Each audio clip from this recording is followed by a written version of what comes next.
ಅಲ್ಲೇ ಹ್ಞೂ ಈ ಶಬರಿ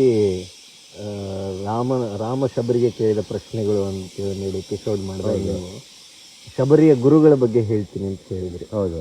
ಸ್ವಲ್ಪ ಅವ್ರ ಗುರುಗಳ ಬಗ್ಗೆ ತಿಳಿಸ್ತೀರಾ?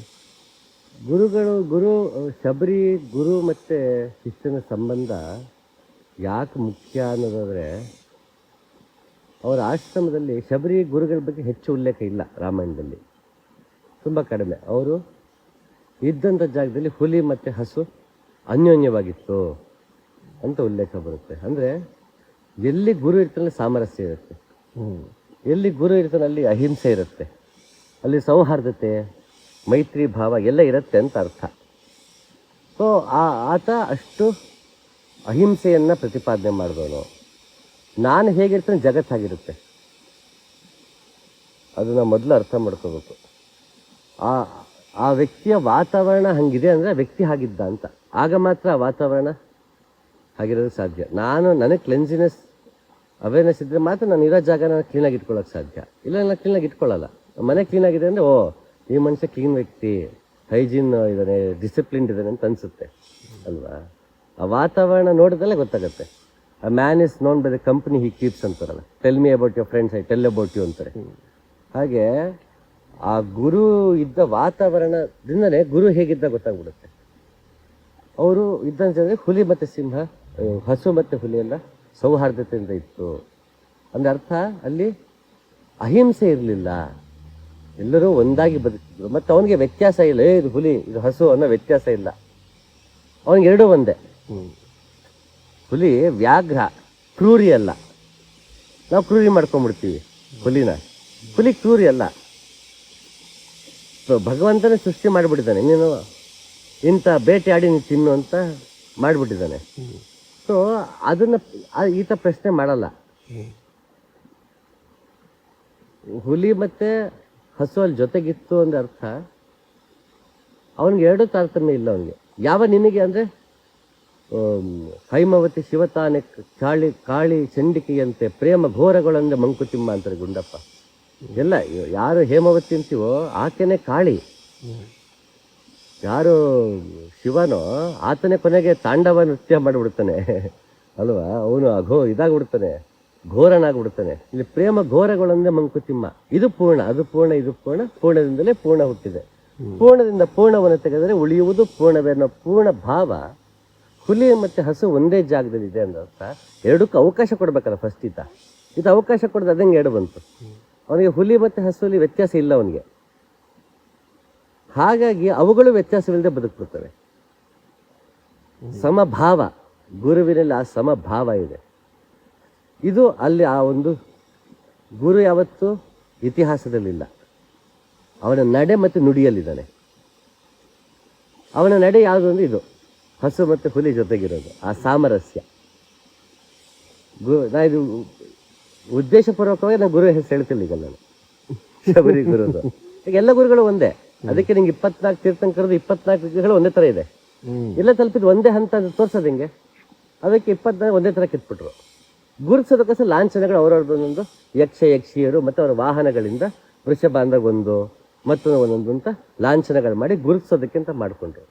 ಬಟ್ ಸ್ಥಿತಿ ತಲುಪಿದ್ದು ಒಂದೇ ಆದ ಮೂರ್ತಿಗಳೆಲ್ಲ ಒಂದೇ ಥರ ಕಾಣುತ್ತೆ ಅದಕ್ಕೆ 24 ತೀರ್ಥಂಕರದ್ದು. ಹಾಗೆ ಎಲ್ಲ ಗುರುಗಳು ಒಂದೇ ಹಂತ ತಲುಪಿರೋದ್ರಿಂದ ಅದು what's there in the name ಅಂದಂಗೆ ಅಲ್ವಾ? ವೆಂಕನೋ ಬಿಂಕನೋ ಯಾರಾದ್ರೂ ಹೆಸರು ಕಟ್ಕೊಳ್ಳಿ, ನನಗೇನಂತ ಗುಂಡಪ್ಪ ಅಂತಾರೆ ಕಗ್ಗದಲ್ಲಿ. ಹಂಗೆ ಉದ್ದೇಶಪೂರ್ವಕವಾಗಿ ಅದಕ್ಕೆ ಗುರು ಹೆಸರು ಹೇಳ್ತಿಲ್ಲ. ಎಲ್ಲ ಗುರುನ ಹಾಗೆ ಇರಬೇಕು, ಹಾಗೆ ಇರ್ತಾನೆ ಕೂಡ ನಿಜವಾದ ಗುರು. ಒಂದು ಅದಾಯಿತು, ಆತನಲ್ಲಿ ಸೌಹಾರ್ದತೆ ಇದೆ, ಅಹಿಂಸೆ ಅನ್ನೋದಿದೆ. ಇನ್ನೊಂದು ವಿಶೇಷತೆ ಏನಂದರೆ, ಆತ ರಾಮ ಬಂದಾಗ ಶಬರಿನ ಭೇಟಿಯಾಗೋದಕ್ಕೆ ಗುರು ದೇಹದಲ್ಲೇ ಇಲ್ಲ. ದೇಹ ಬಿಟ್ಟು ಎಷ್ಟೋ ವರ್ಷ ಆಗ್ಬಿಟ್ಟಿದೆ. ಕಥೆನಲ್ಲಿ ರಾಮ ಬರ್ತಾನಮ್ಮ, ನಿಂಗೆ ಬಂದಾಗ ನಿನಗೆ ನಿನ್ನ ತಪಸ್ಸೆಲ್ಲ ಸಾರ್ಥಕವಾಗುತ್ತೆ ಅಂತ ಹೇಳ್ಬಿಟ್ಟು he has left his body. ಶಿಷ್ಯ ವಿಚಲಿತಲೇ ಆಗಿಲ್ಲ. ನಿಜವಾದ ಗುರು ಅವನ ದೇಹದಲ್ಲಿ ಇದ್ರೂ ಒಂದೇ, ಇಲ್ದಿರೋ ಒಂದೇ. ಒಂದ್ಸರಿ ದೇಹದಲ್ಲಿದ್ದ ಸಂಪರ್ಕಕ್ಕೆ ಬಂದಮೇಲೆ, ಅವನಿಂದ ಯೋಗ ಮಾರ್ಗವನ್ನು ಪಡೆದು ಯೋಗ ಮಾರ್ಗ ನಡೆಯೋಕ್ಕೆ ಶುರು ಮಾಡಿದ್ಮೇಲೆ ಆ ಗುರು ದೇಹದಲ್ಲಿ ಇದ್ರೂ ಒಂದೇ, ಇಲ್ಲ ಅಂದ್ರೂ ಒಂದೇ. ಅವನ ಕೆಲಸ ಸರಿಯಾಗಿ ಆಗ್ಬಿಟ್ಟಿದೆ, ಶಿಷ್ಯನ ಜೊತೆಗೆ ಅಂದಾಗ ಅವನ ದೇಹ ಇಲ್ಲ ಅಂತ ತಕ್ಷಣ ಅವನ ವರ್ಕ್ ಇನ್ಕಂಪ್ಲೀಟ್ ಆಗಲ್ಲ. ಅದು ಗುರುವಿನ ಯೋಗ ಸಾಮರ್ಥ್ಯ ಒಂದಾದರೆ ಶಿಷ್ಯನ ಸಾಮರ್ಥ್ಯವೂ ಅದು ಪ್ರೂವ್ ಮಾಡ್ತಾ ಇದೆ. ಶಿಷ್ಯ ಅಯ್ಯೋ ಇವಾಗ ನನ್ನ ಗುರು ಇಲ್ವಲ್ಲ, ಮುಂದೆ ನನ್ನ ದಿಕ್ಕೇನಪ್ಪ ಅಂತ ಯೋಚನೆ ಮಾಡ್ತಾ ಇಲ್ಲ. ಗುರು ಹೇಳಿದ್ರು ರಾಮ ಬರ್ತಾನೆ ಅಂತ, ಯಾವಾಗ ಬರ್ತಾನೋ ಏನೋ, ಎಷ್ಟು ಅಂತ ಕಾಯೋದು, ನಾನು ತಪಸ್ಸು ಮಾಡಿ ಮಾಡಿ ಸಾಕಾಯ್ತು, ವ್ರತ ಮಾಡಿ ಸಾಕಾಯ್ತು ಅಂತ ಆ ಚಡಪಡಿಕೆ ಇಲ್ಲ ಶಬರಿಗೆ. ಆ ಯಾವಾಗ ಬರ್ತಾನೋ ಚಡಪಡಿಕೆ ಇಲ್ದ್ರಿಂದ ರಾಮ ಬಂದಾಗ್ಲೂ ಅಯ್ಯೋ ಬಂದೆ ರಾಮ ಅಂತ ಎಕ್ಸೈಟ್ಮೆಂಟು ಇಲ್ಲ ಅವಳಿಗೆ. ಸಮಭಾವ ಶಬರಿಗೂ ಇದೆ ಅಲ್ಲಿ. ಅವನು ಬಂದಿಲ್ಲ ಅಂತ ಅವಳು ಹಾತೊರಿತಿಲ್ಲ. ಹೇಗೆ ಅಲ್ಲಿ ಮೇಘದೂತದಲ್ಲಿ ಯಕ್ಷ ಇನ್ನು 3 ತಿಂಗಳು, ಕೊನೆ 3 ತಿಂಗಳಿದೆ, ಆದ್ರೂ ತಡ್ಕೊಳಕ್ಕಾಗಲ್ಲ, ಮೋಡಗಳೆಲ್ಲ ಆನೆಗಳ ಥರ ಕಾಣುತ್ತೆ, ಕರಿತಾನೆ, ಓ ಮೋಡವೇ ಹೋಗಿ ನನ್ನ ಪ್ರೇಯಸಿ ಹೇಳು, ಇದು 3 ತಿಂಗಳು, ಎಷ್ಟು ದಿನ ಕಾದಿದ್ದು, ಸ್ವಲ್ಪ ದಿನ ಅಷ್ಟೇ ಅಂತ ಕೊನೆ 2-3 ತಿಂಗಳು ಅವನಿಗೆ ಸಹಿಸಕ್ಕಾಗದೆ ಮೋಡಗಳಿಗೆ ಸಂದೇಶ ಹೇಳಿ ಕಳಿಸ್ತಾನೆ. ಇಲ್ಲಿ ಯಾವ ಚಡಪಡಿಕೆಯೂ ಇಲ್ಲ. ಇನ್ಯಾವ ಬರ್ತದೆ, ನನಗೂ ವಯಸ್ಸಾಗೋಯ್ತು, ಅಷ್ಟು ವರ್ಷದಿಂದ ಯೋಗ ಸಾಧನೆ ಮಾಡ್ತಿದ್ದೀನಿ, ಎಲ್ಲಪ್ಪ ಭಗವಂತ ಬಂದಿಲ್ಲ ಅನ್ನೋ ಚಡಪಡಿಕೆನಿಲ್ಲ ಆಕೆಗೆ. ಅವಳ ಕೆಲಸ ಏನು, ಕೋಪವನ್ನ ಕಡಿಮೆ ಮಾಡ್ಕೊಂಡ್ಯಾ, ಅರಿಷಡ್ವರ್ ಮನೋವಿಕಾರಗಳು, ಯೋಗಕ್ಕೆ ಧ್ಯಾನಕ್ಕೆ ಅಡ್ಡಿಯಾಗುವಂಥ ಮನೋವಿಕಾರಗಳನ್ನ ಕಳ್ಕೊಂಡ್ಯಾ, ಆ ಕೆಲಸ ಗುರು ಮಾಡಿಸಿದ್ದಾನೆ. ಮನೋವಿಕಾರ ಇಲ್ಲ ಅಂದಾಗ ಹಾತುರಿಕೆನೇ ಇಲ್ಲ. ಸಹನೆ ವಜ್ರದ ಕವಚ ಮಂಕುತಿಮ್ಮ ಅಲ್ವಾ? ಹಾಗಾಗಿ ನನ್ನ ಕೆಲಸ ಏನು, ನಾನು ಯೋಗ ಮಾರ್ಗ ನಡೀತಾ ಹೋಗೋದು. ಭಗವಂತ ಬರೋದನ್ನ ಕರ್ಮದ ಫಲ. ಕೃಷ್ಣ ಹೇಳ್ದಂಗೆ ನಿನ್ನ ಕರ್ಮವನ್ನು ನೀ ಮಾಡ್ತಾ ಹೋಗು, ಫಲಾಪೇಕ್ಷೆ ಬಿಟ್ಟು ನೀ ಕರ್ಮವನ್ನು ಮಾಡೋದ್ಮೇಲೆ ಯೋಗವೂ ಒಂದು, ಧ್ಯಾನವೂ ಒಂದು ಕರ್ಮವೇ ಆದಾಗ ಆ ಕರ್ಮದ ಫಲ ಅನ್ನೋ ಭಗವಂತನ ದರ್ಶನವೇ ಫಲವಾದರೆ ಆ ಫಲಾಪೇಕ್ಷೆ ತೊಳೆದು ಬಿಟ್ಟಿದ್ದಾಳಲ್ಲ. ತನ್ನ ವ್ರತವನ್ನ ಗುರುವಿನ ಶುಶ್ರೂಷೆ ಮಾಡ್ತಾ ಅಲ್ಲಿ ಕಲಿತಿದ್ದಾಳ ಆಕೆ. ಅದಕ್ಕೆ ನಾನು ಗುರುವಿಗೆ ಸೇವೆ ಮಾಡಿದ್ದು ನನಗೆ ಫಲಿಸಿತು. ಗುರುವಿನ ಸೇವೆಯ ಲಾಭ ಏನು, ಭಗವಂತನ ಸಾಕ್ಷಾತ್ಕಾರ, ಭಗವಂತನ ಸತ್ಯ ದರ್ಶನ, ಅದು ಗುರುವಿನ ಸೇವೆಯ ಒಂದು ಫಲ ಅಂದಾಗ ಯಾಕೆ ಗುರು ಸೇವೆಗೂ ದರ್ಶನಕ್ಕೂ ಸಂಬಂಧ ಕೇಳ್ಬೇಕಲ್ಲ? ಹೌದು, ಕೇಳೋಣ ಅಂತಿದ್ದೆ ನಾನು ಇವಾಗ. ಅಂದ್ರೆ ಇವಾಗ ಗುರು ಸೇವೆ ಅಂದ ತಕ್ಷಣ ಏನಾಗ್ಬಿಡುತ್ತೆ ಅಂತ ಅಂದ್ರೆ ನಿಮ್ ಬಾಯಿಂದ ಕೇಳ್ಬೇಕು, ಗುರು ಸೇವೆ ಅಂದ್ರೆ ನಿಮ್ ಪ್ರಕಾರ ನಿಂತ. ಯಾಕಂದ್ರೆ ಇವಾಗ ಏನಾಗ್ಬಿಡುತ್ತೆ, ಗುರು ಸೇವೆ ಅಂದ ತಕ್ಷಣ ನಾನು ಗುರುಗಳಿಗೆ ಕುಂತಲೆ ಎಲ್ಲ ತಂದ್ಕೊಟ್ಟೆ, ಅವ್ರ ಕಾಲು ಒತ್ತದೆ, ಅಥವಾ ಅವ್ರಿಗೆ ಎಲ್ಲದನ್ನು ಅವ್ರಿಗೆ ಕುಂತಲೆಲ್ಲ ಮಾಡ್ಕೊಡ್ತೀನಿ, ಅಡಿಗೆ ಮಾಡ್ಕೊಡ್ತೀನಿ, ಮತ್ತೊಂದು ಮಾಡ್ತೀನಿ, ಪಾದ ಪೂಜೆ ಮಾಡಿದೆ, ಅದ್ ನೀರ್ ಕುಡ್ದೆ, ತಲೆಗೆ ಹಾಕೊಂಡೆ, ಇದನ್ನೇ ಗುರುಸೇವೆ ಅನ್ಕೊಂಡ್ಬಿಡ್ತೀವಿ. ಹೌದು. ಆದ್ರೆ ಗುರುಸೇವೆ ಅಂದ್ರೆ ಏನು ಅಂದ್ರೆ, ಗುರುಸೇವೆ ಮೊದಲು ಗುರುಸೇವೆ ಅಂದ್ರೆ ಏನು ಅಂತ ಹೇಳಿ, ಅದಾದ್ಮೇಲೆ ಅದು ಮಾಡೋದ್ರಿಂದ ಸಾಕ್ಷಾತ್ಕಾರಕ್ಕೆ ಹೇಗೆ ಫಲ ಆಗುತ್ತೆ ಅನ್ನೋದನ್ನ ಸ್ವಲ್ಪ ತಿಳಿಸಿ. ಸೇವೆ ಅಂದ್ರೆ ಸೇವನೆ ಅಂತ. ಗುರುವನ್ನ ಸೇವಿಸಬೇಕು ನೀವು. ಸರ್ವಿಸ್ ಮಾಡ್ಕೊಂಡ್ಬಿಡ್ತೀವಿ ಅಲ್ವಾ? ಗುರುವಿಗೆ ಶುಶ್ರೂಷೆ ಮಾಡಿದ್ಲು ಅಂತ ಬರುತ್ತಲ್ಲಿ ಶಬರಿ. ಯಾಕೆ ಶುಶ್ರೂಷೆ ಮಾಡಿದಾಳೆ ಅಂದ್ರೆ, ಅಲ್ಲಿ ಆತ ಧ್ಯಾನಕ್ಕೆ ಅಂತ ಕೂತಾಗ ದಿನಗಳ ಗಟ್ಟಲೆ ಕೂತಿರ್ತಾನೆ ಆತ. ಹಾಗೆ ದೇಹವನ್ನು ಕಾಪಾಡ್ಕೋಬೇಕಲ್ಲ, ಇರುವೆಗಳಿಂದ, ಸೊಳ್ಳೆಗಳಿಂದ, ಮತ್ತೊಂದಿಂದ ದೇಹವನ್ನು ಕಾಪಾಡ್ಕೊಂಡು ಆ ಶುಶ್ರೂಷೆ ಮಾಡಿರ್ತಾರೆ. ಮತ್ತು ದೇಹ ಕ್ಷೀಣಿಸ್ತಾ ಹೋದಾಗ ಅವಾಗ ಒಂದು ಗುರು ಶಿಷ್ಯ ಅಂದಾಗ ಆ ತಂದೆ ಮಗ, ತಾಯಿ ಇದರ ಸಂಬಂಧ, ಅದು ಅಪ್ಪ ಮಗನ ಸಂಬಂಧ, ಅಪ್ಪ ಮಗಳ ಸಂಬಂಧ ಅದು. ಹಾಗಾಗಿ ಗುರುಗೆ ವಯಸ್ಸಾಗ್ತಾ ಆಗ್ತಾ ಆಗ ಶುಶ್ರೂಷೆ ಮಾಡಿರುತ್ತೆ. ಹಾಗಲೇ ಶುಶ್ರೂಷಣೆ ಪದವು ಅಲ್ಲಿ ಉಲ್ಲೇಖ ಆಗಿದೆ. ಸೊ ಈ ಶುಶ್ರೂಷೆ ನಮ್ಗೆ ಗೊತ್ತು, ನಮ್ಗೆ ಚರಕ ಸಂಹಿತೆಯಲ್ಲಿ, ಆಯುರ್ವೇದದಲ್ಲಿ ನಮ್ಗೆ ಪದ ಬರುತ್ತೆ ಶುಶ್ರೂಷೆ ಅನ್ನೋದು, ನರ್ಸಿಂಗ್ ಅಂತೀವಲ್ಲ ಹಾಗೆ. ಸೊ ಅದು ಶುಶ್ರೂಷೆ ಅಂದರೆ ಫಿಸಿಕಲ್ ಆಗಿ ಅವನಿಗೆ ಎದ್ದು ಕೂರಿಸೋದು, ಇದು ಮಾಡೋದು, ಊಟ ತಿನ್ನಿಸೋದು ಅಥವಾ ಮೆಡಿಸಿನ್ ಕೊಡೋದು, ಇಂಥವೂ ಆಕೆ ಮಾಡಿದಾಳೆ ಅಂತ ಒಂದು. ಮತ್ತೆ ಗುರು ಸೇವೆ ಅಂತ ಬಂದಾಗ ಅವನನ್ನ ಸೇವಿಸುವುದು. ಹೇಗೆ ಸೇವಿಸೋದು? ಎಲ್ಲವೂ ಗುರು ಮಾತಿನಲ್ಲಿ ಆಡಲ್ಲ. ಹೇಳೋದ ಈಗ ನಾನಾಗ್ಲಿ, ನಮ್ಮ ಅಪ್ಪಾಜಿ ಆಗಲಿ, ಅವ್ರ ಜೊತೆ ಮಾತಾಡಿದ್ದು 2 ಪೇಜು, 8, 9, 10 ವರ್ಷ ಅಂತ, ಆಲ್ಮೋಸ್ಟ್ 10 ವರ್ಷ 2 ಪೇಜಸ್ ಮಾತಾಡಿರೋದು. ಉದಾಹರಣೆಗೆ ನಿಂಗೆ ಹೇಳ್ತಿರ್ತೀನಲ್ಲ, ನನ್ನ ತಂದೆ, ನನ್ನ ಬಯೋಲಾಜಿಕಲ್ ಫಾದರ್ನ ಕಾಶಿ ಕರ್ಕೊಂಡು ಹೋಗ್ಬೇಕು ಅಂತ ಆಗಿತ್ತು. ಆಗ ಎಲ್ಲನ ಅಪ್ಪಾಜಿಗಳ ಹುಚ್ಚ ನನಗೆ. ಫೋನ್ ತಗೊಂಡ್ರೆ ಅಪ್ಪಾಜಿಗೆ, ಬೈಕ್ ತಗೊಂಡ್ರೆ ಅಪ್ಪಾಜಿಗೆ, ಎಲ್ಲನೂ ಏನ್ ಮಾಡಿ ಅಪ್ಪಾಜಿಗೆ ಹೇಳ್ಬೇಕು. ನಾನು ಅಪ್ಪಾಜಿಗೆ ತೋರಿಸ್ಬೇಕಿಲ್ಲ, ಸಮಾಧಾನ ಇಲ್ಲ ನನಗೆ. ಅಪ್ಪಾಜಿ ಎಲ್ಲದಕ್ಕೂ ನಮ್ಮಬ್ಬಿಟ್ಟಿನಿಲ್ಲ, ಗುರು ಗುರು ಗುರು ಗುರು ಗುರು ಅಷ್ಟೇ, ಎಲ್ಲದಕ್ಕೂ ಗುರುನಾಥ್ನೇ. ಅಪ್ಪ ಹಿಂಗೆ ನಮ್ಮ ಅಪ್ಪನ್ನ ಕಾಶಿ ಕರ್ಕೊಂಡು ಹೋಗ್ಬೇಕಂತಿದ್ದೀನಪ್ಪ, ಕಾಶಿ ನಮ್ಮಲ್ಲೇ ಇದೆಯಲ್ಲ ರಾಯರೇ, ಅದು ನಮ್ಮ ಅಪ್ಪಂಗೆ ಗೊತ್ತಿಲ್ವಲ್ಲಪ್ಪ ಸುಮ್ಮನೆ ಇಷ್ಟೇ ಮಾತು, ಇಷ್ಟೇ ಕಾನ್ವರ್ಸೇಷನ್. ಕಾಶಿ ನಮ್ಮಲ್ಲೇ ಇದೆ, ಅದು ನನಗೆ ಗೊತ್ತು ನಿನಗೆ ಗೊತ್ತು, ಅವನಿಗೆ ಗೊತ್ತಿಲ್ವಲ್ಲ. ಆತ ಕಾಶಿ ನೋಡ್ಬೇಕು ನೋಡ್ತಾನೆ, ನನ್ನ ಕೆಲಸ ಮಗನಾಗಿ ಏನು ಮಾಡ್ಬೇಕು ಅದನ್ನ ಮಾಡ್ತೀನಿ. ಸೊ ನನಗೆ ಅದು ಪರೀಕ್ಷೆ ಪ್ರಶ್ನೆ, ಕಾಶಿ ನಮ್ಮಲ್ಲೇ ಇದೆಯಲ್ಲ, ಅದು ಅರಿವು ನಿನಗಿಲ್ವಾ ಅನ್ನಂಗೆ ನಮ್ಮ ಅಪ್ಪ ಕೇಳಿರ್ಬೋದು ಅಲ್ವಾ. ಉದಾಹರಣೆ, ಇಲ್ಲಪ್ಪ ಅದು ನನಗೆ ಗೊತ್ತು, ನಮ್ಮ ಅಪ್ಪಂಗೆ ಗೊತ್ತಿವಲ್ಲ. ಮತ್ತು ಅಪ್ಪ ಸರಿ ಆಯ್ತು ರಾಯರೇ ಕಾಶಿ ಕರ್ಕೊಂಡೋಗಿ ಏನಿಲ್ಲ, ರಾಯರೇ ಇಷ್ಟು ಡೈಲಾಗ್ ಅದು ಮುಗೀತಾ. ಹಂಗೆ ತುಂಬ ಕಡಿಮೆ ಮಾತು, ಮೌನದಲ್ಲೇ ಜಾಸ್ತಿ ಸೇವಿಸಿದ್ ನಮ್ಮ ಅಪ್ಪನ. ಗುರುವಿಂದ ನಾವು ಅವನ ನಡೆಯಿಂದ ಮತ್ತು ಅವನ ನುಡಿಯಿಂದ, ಅದಕ್ಕಿಂತ ಹೆಚ್ಚಾಗಿ ಅವನ ಮೌನದಿಂದ, ಅವನ ಸಾನ್ನಿಧ್ಯದಿಂದ ಅವನಿಂದ ಹೊರಹೊಮ್ಮುವ ಚೈತನ್ಯವನ್ನ ಸೇವನೆ ಮಾಡೋದು. ಅವನ ಒಬ್ಬ ಗುರು ಅಥವಾ ಗುರು ತನ್ನನ್ನು ತಾನು ಕಂಡುಕೊಂಡವನು ಅಂತ ಅನ್ಕೋ. ತನ್ನನ್ನು ತಾನು ಕಂಡುಕೊಂಡಂಥ ವ್ಯಕ್ತಿ ತಾನು ಸ್ಥಿತಪ್ರಜ್ಞನಾಗಿದ್ದಾನೆ ಅಂದಾಗ ಆ ಸ್ಥಿತಪ್ರಜ್ಞೆ ಹೇಗೆ ನಡೀತಾನೆ, ಅವನು ಹೇಗೆ ಊಟ ಮಾಡ್ತಾನೆ, ಸಡನ್ ಆಗಿ ಅವನ ಜೀವನದ ಏನೋ ಒಂದು ಏರುಪೇರಾಗೋಯ್ತು, ಆ ಸ್ಥಿತಪ್ರಜ್ಞನಾದಂಥವನು ಹೇಗೆ ಅದನ್ನು ನಿಭಾಯಿಸ್ತಾನೆ. ಇದನ್ನು ನೋಡಿದಾಗ ಸ್ಥಿತಪ್ರಜ್ಞೆಯ ಬಗ್ಗೆ ಕೇಳಿರ್ತೀವಿ, ಅಪ್ಲಿಕೇಶನ್ ಹೇಗೆ ಗುರು ಸಾನ್ನಿಧ್ಯ ಕನ್ಸ್ಯೂಮ್ ಮಾಡ್ತೀವಿ ಅದನ್ನು. ಅವನು ನಡೆಯುವ ರೀತಿಯಲ್ಲಿ ಆ ಒಂದು ಸಮಸ್ಯೆ ಅಂತ ಬಂದಾಗ ಅವನಿಗೆ ಅದನ್ನ ಸ್ಥಿತಪ್ರಜ್ಞನಾದ್ದರಿಂದ ಅವನು ಹೇಗೆ ಅದನ್ನು ನಿಭಾಯಿಸ್ತಾನೆ. ಅದು ನೋಡಿದಾಗ ಸ್ಥಿತಪ್ರಜ್ಞೆ ಅಂದ್ರೆ ಹೀಗೆ, ಅದನ್ನು ಹೀಗೆ ಜೀವನದಲ್ಲಿ ಅಳವಡಿಸ್ಕೊಂಡಿರ್ತಾನೆ.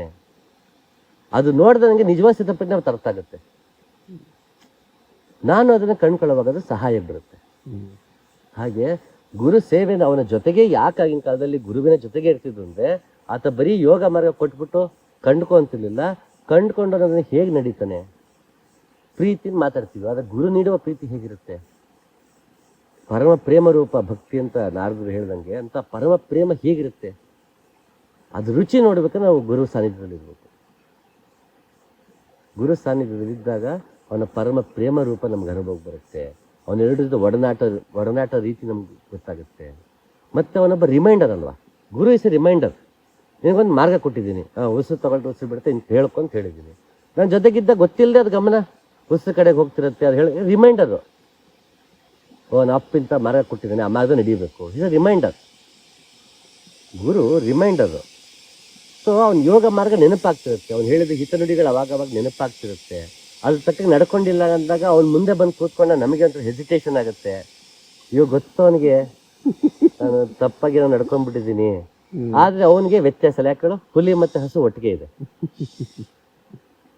ಹುಲಿ ಮತ್ತೆ ಹಸು ಒಟ್ಟಿಗೆ ಇದೆ, ಅವನಿಗೆ ವ್ಯತ್ಯಾಸ ಇಲ್ಲ. ಹಾಗಾದ್ರೆ ನೀವು ತಪ್ಪಾಡ್ದಕ್ಕೆ ನಿಮ್ಗೆ ಎಕ್ಸ್ಕ್ಯೂಸ್ ಇದೆ ಅಂತ ಹೇಳ್ತಿಲ್ಲ, ನಿಮ್ಗೆ ಎಕ್ಸ್ಕ್ಯೂಸ್ ಇದೆ ಅಂತ ಹೇಳ್ತಿಲ್ಲ, ಅವ್ನಿಗೆ ಎರಡೂ ಒಂದೇ ಅಂತ ಮನೋಭಾವ ಗುರುವಿಗಿರೋದ್ರಿಂದ ಅವನ ಸೇವೆ ಸದಾ ಅವನ ಸಾನ್ನಿಧ್ಯದಲ್ಲಿದ್ದು ಸಾಧ್ಯವಾದಷ್ಟು. ಈಗ ಸಾಧ್ಯ ಇಲ್ಲ ಎಲ್ರಿಗೂ ಸದಾಕಾಲ ಗುರುವಿನ ಜೊತೆಗೆ ಇರೋಕ್ಕಾಗಲ್ಲ. ಗುರುಗೂ ಟೈಮ್ ಇರಲ್ಲ ಪಾಪ, ಬರೀ ಶಿಷ್ಯನಿಗೆ ಯಾಕನ್ಬೇಕು ಅಲ್ವಾ. ಗುರುಗೂ ಟೈಮ್ ಇರಲ್ಲ. ಈಗ ನನಗೆ ದಿನ ಬಂದು ನಾವು ಸಿಗ್ತೀವಿ ಅಂದ್ರೆ ನಂದು ಸ್ಟುಡಿಯೋ ಕೆಲಸ, ಆ ಕೆಲಸ, ಈ ಕೆಲಸ ಅಂತ ಇದ್ದೇ ಇರುತ್ತೆ. ಎಲ್ಲರೂ ನೀವು ಫ್ರೀ ಇದ್ದ ನಾನು ಫ್ರೀ ಇರೋಕ್ಕಾಗಲ್ಲ. ಸೊ ನಂದು ಅಷ್ಟೇ ಕಾಂಟ್ರಿಬ್ಯೂಷನ್ ಇರುತ್ತೆ. ಗುರು ಶಿಷ್ಯ ಒಟ್ಟಿಗೆ ಯಾವಾಗಲೂ ಇರೋದಕ್ಕೆ ಇಬ್ಬರದು ಕಾಂಟ್ರಿಬ್ಯೂಷನ್ ಈಗಿನ ಜೀವನ ಶೈಲಿಯಲ್ಲಿ ಅದು ಎಲ್ರಿಗೂ ಅಸಾಧ್ಯ. ಬಟ್ ಯಾವ್ಯಾವ ಅವಕಾಶ ಸಿಗುತ್ತೋ ಅವಾಗೆಲ್ಲ ಗುರು ಸಾನ್ನಿಧ್ಯದಲ್ಲಿರೋದು ತುಂಬ ಮುಖ್ಯ. ಸೊ ಒಂದು ಆ ಗುರು ಸೇವೆ, ಈ ಗುರು ಸೇವೆಯಿಂದ ನಮಗೆ ತಾಳ್ಮೆ ಬರುತ್ತೆ, ಸಹನೆ ಬರುತ್ತೆ. ಒಂದೊಂದು ಪರ್ಟಿಕ್ಯುಲರ್ ಇಂತಿಂಥ ಒಂದು ಗಳಿಗೆಯಲ್ಲಿ ಅಂತಂಥ ಒಂದು ಸತ್ಯ ನಮ್ಗೆ ಅರಿವಾಗುತ್ತೆ ಅಲ್ವಾ. ಉದಾಹರಣೆ, ಮಾಮೂಲಿ ಜನಕ್ಕೆ ಜ್ವರ ಬರೋಕ್ಕೂ ಆತನಿಗೆ ಜ್ವರ ಬರೋಕ್ಕೂ ವ್ಯತ್ಯಾಸ ಇರುತ್ತೆ. ಅವನು ಹೇಗೆ ಹ್ಯಾಂಡಲ್ ಮಾಡ್ತಾನೆ, ಮನಸ್ಸು ಬುದ್ಧಿ ಅಹಂಕಾರ ಬೇರೆ ಅನ್ನೋದು ನಿನಗೆ ದೇಹಕ್ಕೆ ಬಾಧೆ ಬಂದಾಗ ನಿಂಗೆ ಗೊತ್ತಾಗುತ್ತೆ. ಈತ ಮನಸ್ಸು ಬುದ್ಧಿ ಅಹಂಕಾರ ತಾನಲ್ಲ ಅನ್ನೋ ಭಾವದಲ್ಲಿ ಇದ್ದಾನೆ, ಹಾಗೆ ದೇಹವನ್ನು ಹೀಗೆ ನೋಡ್ತಾ ಇದ್ದಾನೆ, ಈ ದೇಹದ ಬಾಧೆಯನ್ನ ಹೀಗೆ ನೋಡ್ತಾ ಇದ್ದ ಅರಿವಿಗೆ ಬರುತ್ತೆ ಅಲ್ವಾ. ಹಂಗಾಗಿ ಗುರು ಸೇವೆ ಹೇಗೆ ಮಾಡೋ ಸಾಧ್ಯ, ಸಾನ್ನಿಧ್ಯದಿಂದ. ಸಾನ್ನಿಧ್ಯದಲ್ಲಿ ಸೇವೆ ಅಂದ್ರೆ ವಿಷಯಗಳನ್ನು ಸೇವಿಸುವುದು, ಅವನಿಂದ ಸತ್ಯವನ್ನ ಸೇವಿಸುವುದು, ಅವನಿಂದ ಹೊರಹೊಮ್ಮುವ ಚೈತನ್ಯವನ್ನ ಸೇವಿಸುವುದು ಅಂತ ಸೇವೆ ಅಂದ್ರೆ. ಸೊ ಇವಾಗ ಗುರು ಸೇವೆ ಮಾಡಿದ್ರೆ ನೀವು ಸಾಕ್ಷಾತ್ಕಾರನೇ ಫಲ ಅಥವಾ ಭಗವಂತನ ಸೇರೋದೇ ಫಲ ಅಂತ ಹೇಳಿದ್ರಲ್ವಾ. ಸೊ ಅಂದ್ರೆ ಗುರು ಸೇವನೆ ಮಾಡ್ತಾ ಅಂತಂದ್ರೆ ಸತ್ಯದ ಸೇವನೆ ಮಾಡ್ತಾ ಮಾಡ್ತಾ ಸತ್ಯವನ್ನೇ ಹೌದು, ಕಾಣೋದು ಅಂತ. ಸತ್ಯದ ಜೊತೆ ಒಂದಾಗೋದು ಅಂತ. ಹೌದು ಹೌದು ನಿಜ. ಅವನು ಏನು ನಿಂಗೆ ಮಾರ್ಗ ಕೊಟ್ಟಿದ್ದಾನೆ, ಅವ್ನು ಏನ್ ನುಡಿದ ಅದೇ ನಿನ್ನ ಅನುಭವಕ್ಕೆ ಬರುತ್ತೆ, ಅದೇ ನಿನ್ನ ಅನುಭವಕ್ಕೆ ಬರುತ್ತೆ, ಅದೇ ನಿನಗೆ ದರ್ಶನವಾಗುತ್ತೆ. ಹಾಗಾಗೋದು ಫಲ ಒಂದು ಅದಾಯ್ತು. ಮತ್ತಿನ್ನೊಂದು ಇಲ್ಲ, ಆ ಫಲಾಪೇಕ್ಷೆ ಬಿಟ್ಟಿದ್ದಕ್ಕೇನೆ ಮತ್ತೆ ಗುರುವಿನ ಕೆಲಸವೂ ಅಷ್ಟೇ ಆಗಿರುತ್ತೆ. ಗುರುವಿನ ಕೆಲಸ ನಾನು ದೇಹದಲ್ಲಿ ಇಲ್ಲ ಅಂದ್ರೂ ಕೂಡ ನೀನು ಮಾರ್ಗದಲ್ಲಿ ನೀನು ಅಚರನಾಗಿ ನೀನು ನಡೀತಾ ನಿಂಗೆಲ್ಲ ಶ್ರದ್ಧೆಯಿಂದ ಹೋಗಿರ್ತೀಯ. ನಾನು ಗುರು ದೇಹ ಬಿಟ್ಟ ಅಂದ್ರೆ ನೀನು ಅಳ್ತಾ ಕೂತ್ಕೊಂಡ್ರೆ ನನ್ನ ಕೆಲಸ ನೆಟ್ಟಿಗೆ ಮಾಡಿಲ್ಲ ನಾನು ಅಂತ. ನಾ 10 ವರ್ಷ ಕಾಂಟ್ಯಾಕ್ಟ್ ಇಲ್ಲದ್ರೆ ನಿಂಗೆ ವ್ಯತ್ಯಾಸ ಆಗಬಾರ್ದು, ದೇಹ ಬಿಟ್ಟರೆ ವ್ಯತ್ಯಾಸ ಆಗಬಾರ್ದು. ಅಯ್ಯೋ ನನ್ನ ಗುರುಗಳು ಬಿದ್ದು ತಿಳ್ಕೊಂಬಿಟ್ರು, ನನ್ನ ಕೆಲಸ ನಂದು ಅರ್ಧಕ್ಕೆ ನಿಂತೋಯ್ತು, ಇವಾಗ ಏನಪ್ಪ ಮಾಡೋದು, ಇನ್ನೊಬ್ಬ ಗುರು ಹುಡ್ಕೊಂಡು ಹೋಗ್ಬೇಕಲ್ಲ, ಅದಂಗೆ ತಪ್ಪು. ಗುರುದು ಒಬ್ಬರಿಗೆ ತಪ್ಪು ಅಂತಲ್ಲ, ಯಾಕಂದ್ರೆ ಇನ್ಕಂಪ್ಲೀಟ್ ಕೆಲಸವೂ ಇರುತ್ತೆ, ಅವಾಗ ಇನ್ನೊಬ್ಬ ಗುರು ಹುಡ್ಕೊಂಡು ಹೋಗ್ಬೇಕಾಗತ್ತೆ, ಇಲ್ಲ ಅಂತಲ್ಲ. ಬಟ್ ವಿಚಲಿತನಾಗುವುದಿದೆಯಲ್ಲ, ಕೊನೆಗೊಬ್ಬ ಗುರುವಿನಲ್ಲೇ ಶರಣಾಗಿ ಅವನಲ್ಲೇ ಮಾರ್ಗವನ್ನು ಪಡೆದು ನಡೆದಿದ್ದೆ ನೀನು ಅಂತಂದಾಗ ಅವನ ದೇಹ ಬಿಟ್ಟರೆ ನೀನು ವಿಚಲಿತನಾಗಬಾರ್ದು. ಅದಕ್ಕೆ ನಾವು ಗುರುವುದು ಹುಟ್ಟಿದಿನ ಆಚರಿಸಲ್ಲ, ದೇಹ ಬಿಟ್ಟಿದ್ದನ್ನ ಆಚರಿಸ್ತೀವಿ. ಯಾಕೆಂದ್ರೆ ಗುರುವಿನ ಸಾವು ಶ್ರೇಷ್ಠವಾದ ಸಾವು. ಯಾಕೆ ಎಚ್ಚರಿಕೆಯಿಂದ ದೇಹ ಬಿಡ್ತಾನೆ ಅವನು ಎಚ್ಚರಿಕೆಯಿಂದ ದೇಹ ಬಿಡ್ತಾನೆ, ಕೊನೆ ಕ್ಷಣದಲ್ಲಿ ಅವನು ಇನ್ನೊಬ್ಬರ ಬಗ್ಗೆನೇ ಬದುಕಿರ್ತಾನೆ. ಈಗ ನಾಗರಾಜಪ್ಪ ನನ್ನ ಗುರುಗಳು ಡೆತ್ ಬೆಡ್ ಅಲ್ಲಿ ಇದ್ರು, ಎಷ್ಟು 12-13 ದಿನ ತುರುಣೂರಲ್ಲೇ ವಾಸ್ತವ್ಯ ನಂದಾಗ. ಅಪ್ಪ ಇಂಥ ದಿನ ಅಂತ ಹೇಳಿತ್ತು, ಅಂಥ ದಿನಕ್ಕೆ ನಾವೆಲ್ಲ ಇದ್ವಿ. ಸೊ ಇದ್ದಾಗ 12 ದಿನಗಳು ಕೂಡ ಅಷ್ಟು ದೇಹ ಬಾಧೆ, ಕಾಲು ನೋವು, ಅದೇನೆಲ್ಲೋ ಚುಚ್ಚಿಬಿಟ್ಟಿರ್ತಾರೆ ಹಿಂಗೆಲ್ಲ. ನಂಗೆ ಮೆಡಿಕಲ್ ಟರ್ಮ್ಸ್ ಅಷ್ಟು ಗೊತ್ತಾಗಲ್ಲ, ಇಲ್ಲೆಲ್ಲೋ ಚುಚ್ಚಿಬಿಟ್ಟಿದ್ರು, ತುಂಬ ನೋವಲ್ಲಿತ್ತು ಅಪ್ಪ. ಆಗಲೂ ಕೂಡ ಅಲ್ಲಿ ಯಾರೋ ಬಳಗದ ಅಪ್ಪ ನೋಡಕ್ ಬರ್ತಿದಾರೆ ಅಂದ್ರೆ ಅವ್ರಿಗೆ ಟೀ ಮಾಡು, ಅವ್ರಿಗೆ ಅದು ಮಾಡು, ಇದು ಮಾಡು. ಎದ್ದು ಕೂರೋದಕ್ಕೆ ಕಷ್ಟ ಇದ್ರು ಕೂಡ ತನ್ನ ಬಳಗ ಬಂತು ಅಂತ ತಕ್ಷಣ ಕೂತು ಅವ್ರಿಗೆ ಏನು ಮಾರ್ಗವನ್ನು ಮುಂದೆ ಉಪದೇಶ ಮಾಡಬೇಕು, ಯಾರಿಗಾದ್ರೂ ಮಾರ್ಗ ಕೊಡಬೇಕಿತ್ತ, ಅಥವಾ ಮಾರ್ಗದಲ್ಲಿ ಮೊದಲನೇ ಮಾರ್ಗದಿಂದ 2ನೇ ಮಾರ್ಗ ಕರ್ಕೊಂಡು ಹೋಗ್ಬೇಕಿತ್ತ. ಇದು ಆ ಕ್ಷಣದಲ್ಲೂ ಡೆತ್ ಬೆಡ್ಡಲ್ಲಿ ಇದ್ರೂ ಕೂಡ ಆತನಿಗೆ ತನ್ನ ಬಳಗದ್ದೇ ಚಿಂತೆ, ಶಿಶು ಮಕ್ಕಳದೇ ಚಿಂತೆ, ತನ್ನ ಬಗ್ಗೆ ಚಿಂತೆನೇ ಇಲ್ಲ, ತನ್ನ ಹೆಂಡತಿ ಮಕ್ಕಳ ಬಗ್ಗೆ ಚಿಂತೆನೇ ಇಲ್ಲ. ಹಾಗಂತ ಈ was not A careless man. ಅಷ್ಟು ಮಕ್ಕಳಿಗೆ ಮದುವೆ ಮಾಡಿ ಎಲ್ಲರೂ ಸೆಟಲೇ ಮಾಡಿದ್ದಾರೆ, ಕೊರಗಿಲ್ಲ. ಯಾವ ಮಟ್ಟಿಗೆ ತನ್ನ ಬಳಗವೇ, ತನ್ನ ಬಳಗದ ಬಗ್ಗೆ ಎಷ್ಟು ಪ್ರೀತಿ ಇತ್ತನೆ. ಕೊನೆ ಮಕ್ಕಳು ಕೂಡ ನೋಡಿದೆಯಲ್ಲ, 8 ಜನ ಹೆಣ್ಣುಮಕ್ಕಳು ಅಷ್ಟಲಕ್ಷ್ಮಿಯರ ಹಾಗೆ ಇಡೀ ಬಳಗಕ್ಕೆ ಸೇವೆ ಮಾಡಿಕೊಂಡು, ನಮ್ಮಪ್ಪ ನಾವು ಜೀವನ ಪೂರ್ತಿ ಒಂದ್ ಜೊತೆ ಕಾಲ ಕಳೆದಿದ್ದೀವಿ. ಬಳಗ ಆದರೆ ಆ ಊರು ಈ ಊರು ಎಲ್ಲೆಲ್ಲೋ ಇರುತ್ತೆ, ವರ್ಷಕ್ಕೆ 1-2 ಸಲ ಸಿಗ್ತಾರೆ, ಮಾಡ್ತಾರೆ. ಅವ್ರಿಗೆ ಸಮಯ ಬೇಕು ಅಂತ ಇಡೀ ಬಳಗಕ್ಕೆ ಅವಕಾಶ ಮಾಡಿಕೊಟ್ಟು ಹೆಣ್ಣುಮಕ್ಕಳು ಬ್ಯಾಕ್ ಸ್ಟೇಜಲ್ಲಿ ನಿಂತುಬಿಟ್ರು. ಅವ್ರಿಗೆ ಟೀ ಮಾಡಿಕೊಡು, ಬಂದವ್ರಿಗೆಲ್ಲ ಊಟ ಕೊಡು, ಮಲ್ಕೊಳಗಿದ್ದ ಹಾಸಿಗೆ ವ್ಯವಸ್ಥೆ ಮಾಡಿ, ಇದೇ ಮಾಡ್ತಿದ್ರು 8 ಜನ ಮಕ್ಕಳು. ನಾವು ಅಪ್ಪ ಇನ್ನೇನು 2-3 ದಿನ ದೇಹ ಬಿಡುತ್ತೆ, ನಾವು ಮಾತಾಡಿಸ್ಬೇಕು ಅನ್ನೋದಕ್ಕಿಂತ ಗುರು ಸೇವೆ, ಆ ಬಳಗದ ಸೇವೆ ಅಂತ ಅದರಲ್ಲೇ ತೊಡಗಿಸ್ಕೊಂಡು ಬಳಗಕ್ಕೆ ಅವಕಾಶ ಮಾಡಿಕೊಟ್ಟು ಎಷ್ಟು ಮಾಡಿದ್ರು. ಸೊ ಆ 12 ದಿನದಲ್ಲೂ ನಾಳೆ ಸಾವು ಬರ್ತಿರೋ ಬಗ್ಗೆ ಚಿಂತೆನೇ ಇಲ್ಲ ಗುರುವಿಗೆ. ಸದಾಕಾಲ ತನ್ನ ಬಳಗ, ಅವ್ರು ಬಂದು ಇವ್ರು ಮಾರ್ಗ ಕೊಡು, ಮತ್ತೊಂದು ಮಾಡು, ಸಲಹೆಗಳನ್ನ ನೀಡು, ಇದೆ. ಅಂದರೆ ಪರೋಪಕಾರ ಮಿದಂ ಶರೀರಂ ಅಂತ. ಕಾಲು ತುಂಬ ನೋವಿತ್ತು, ಒದ್ದಾಡ್ತಿತ್ತಪ್ಪ, ಕಾಪ್ರೇಟ್ ಮಾಡಿದ್ರು. ಎಲ್ಲ ಬಂದು ಕಾಲು ಮುಗಿತಿದ್ರೆ ಅದು ಕಾಲು ಮುಗಿದ್ರೆ ನೋವಾಗತ್ತೆ. ನನಗೆ ಗೊತ್ತು, ನಮ್ಮ ಅಪ್ಪಂಗೆ ಗೊತ್ತು, ಅವ್ವಂಗೂ ಗೊತ್ತು. ನಾವು ಯಾರು ಕಾಲು ಮುಟ್ಬೇಡಿ ಅಂತ ಹೇಳಲಿಲ್ಲ, ಅಪ್ಪನೂ ಹೇಳಲಿಲ್ಲ ನಂಗೆ ಕಾಲು ಮುಟ್ಬೇಡಿ ನೋವಾಗತ್ತೆ. ಗುರುಗೆ ನಮಸ್ಕಾರ ಮಾಡಿ ಆತ ಏನು ಕೊಟ್ಟು ಹೋಗ್ತಾನೋ, ಇವನೇನು ತೊಗೊಂಡು ಹೋಗ್ತಾನೋ ಅದಾಗಲೇಬೇಕಲ್ಲ. ಈ ದೇಹ ನಾನು ಅಲ್ಲ, ನಂದು ಅಲ್ಲ. ಆಮೇಲೆ ಒಬ್ಬ ಕಾಲು ಮುಟ್ಟು ಅವನಿಂದ ಏನೋ ಒಂದಷ್ಟು ಹೋಗುತ್ತೆ. ಗುರುವಲ್ಲಿ ಶರಣಾಗಿ ನಮಸ್ಕರಿಸಿದಾಗ ಒಂದಷ್ಟು ಇವನಷ್ಟು ಕಲ್ಮಶಗಳು ಹೋಗ್ಬೋದು, ಒಂದಷ್ಟು ಅವನಿಂದ ಶಕ್ತಿ ಚೈತನ್ಯ ದೊರಕ್ಬೋದು. ನಾನಾ ಕಾಣಿವನು ಭಕ್ತಿಯಿಂದ ಕಾಲು ಮುಗಿದಿರ್ತಾನೆ. ಅದಕ್ಕೆ ಒಂದು ನೋವುಗೋಸ್ಕರ ನೀನು ಅದನ್ನ ತಡೆಯೋಕ್ಕಾಗಲ್ಲ. ಅಷ್ಟು ಕಾಲು ನೋವಿದ್ದು 100 ಜನ ಬಂದಲ್ಲ, ಬಳಗದವರು ಬಂದೆಲ್ಲ ಕಾಲು ಮುಟ್ಟಿ ನಮಸ್ಕಾರ ಮಾಡ್ತಿದ್ದಾಗ ಕಾಲು ಮುಟ್ಟಿಬಿಡಿ ನಾವು ಯಾರೂ ಹೇಳಲಿಲ್ಲ, ಮನಸ್ಸೇ ಬರಲಿಲ್ಲ. ಅಪ್ಪಂಗೂ ಬರಲಿಲ್ಲ, ನನಗೂ ಬರಲಿಲ್ಲ, ಅವ್ವಂಗೂ ಬರಲಿಲ್ಲ. ಕಾಲು ನೋವು ಇದೆ, ಎಲ್ಲ ಬಂದು ಕಾಲು ಮುಟ್ಟು ರಾಯರೇ ಕಾಲು ನೋವುತ್ತಿದ್ದಾರೆ, ನಿಧಾನಕ್ಕೆ ಮೆಲುವುದು ನೀನು ನಂಗೆ ಹೇಳ್ಕೊಳ್ಳೋದು. ಬಟ್ ನಾನು ಕಾಲು ಮುಗಿಬೇಡ ಅಂತ ಹೇಳೋಕ್ಕಾಗಲಿಲ್ಲ, ಅಪ್ಪನೂ ಕಾಲು ಮುಗಿಬೇಡ ಅಂತ ಹೇಳಲಿಲ್ಲ, ಅವ್ವನೂ ಹೇಳಲಿಲ್ಲ.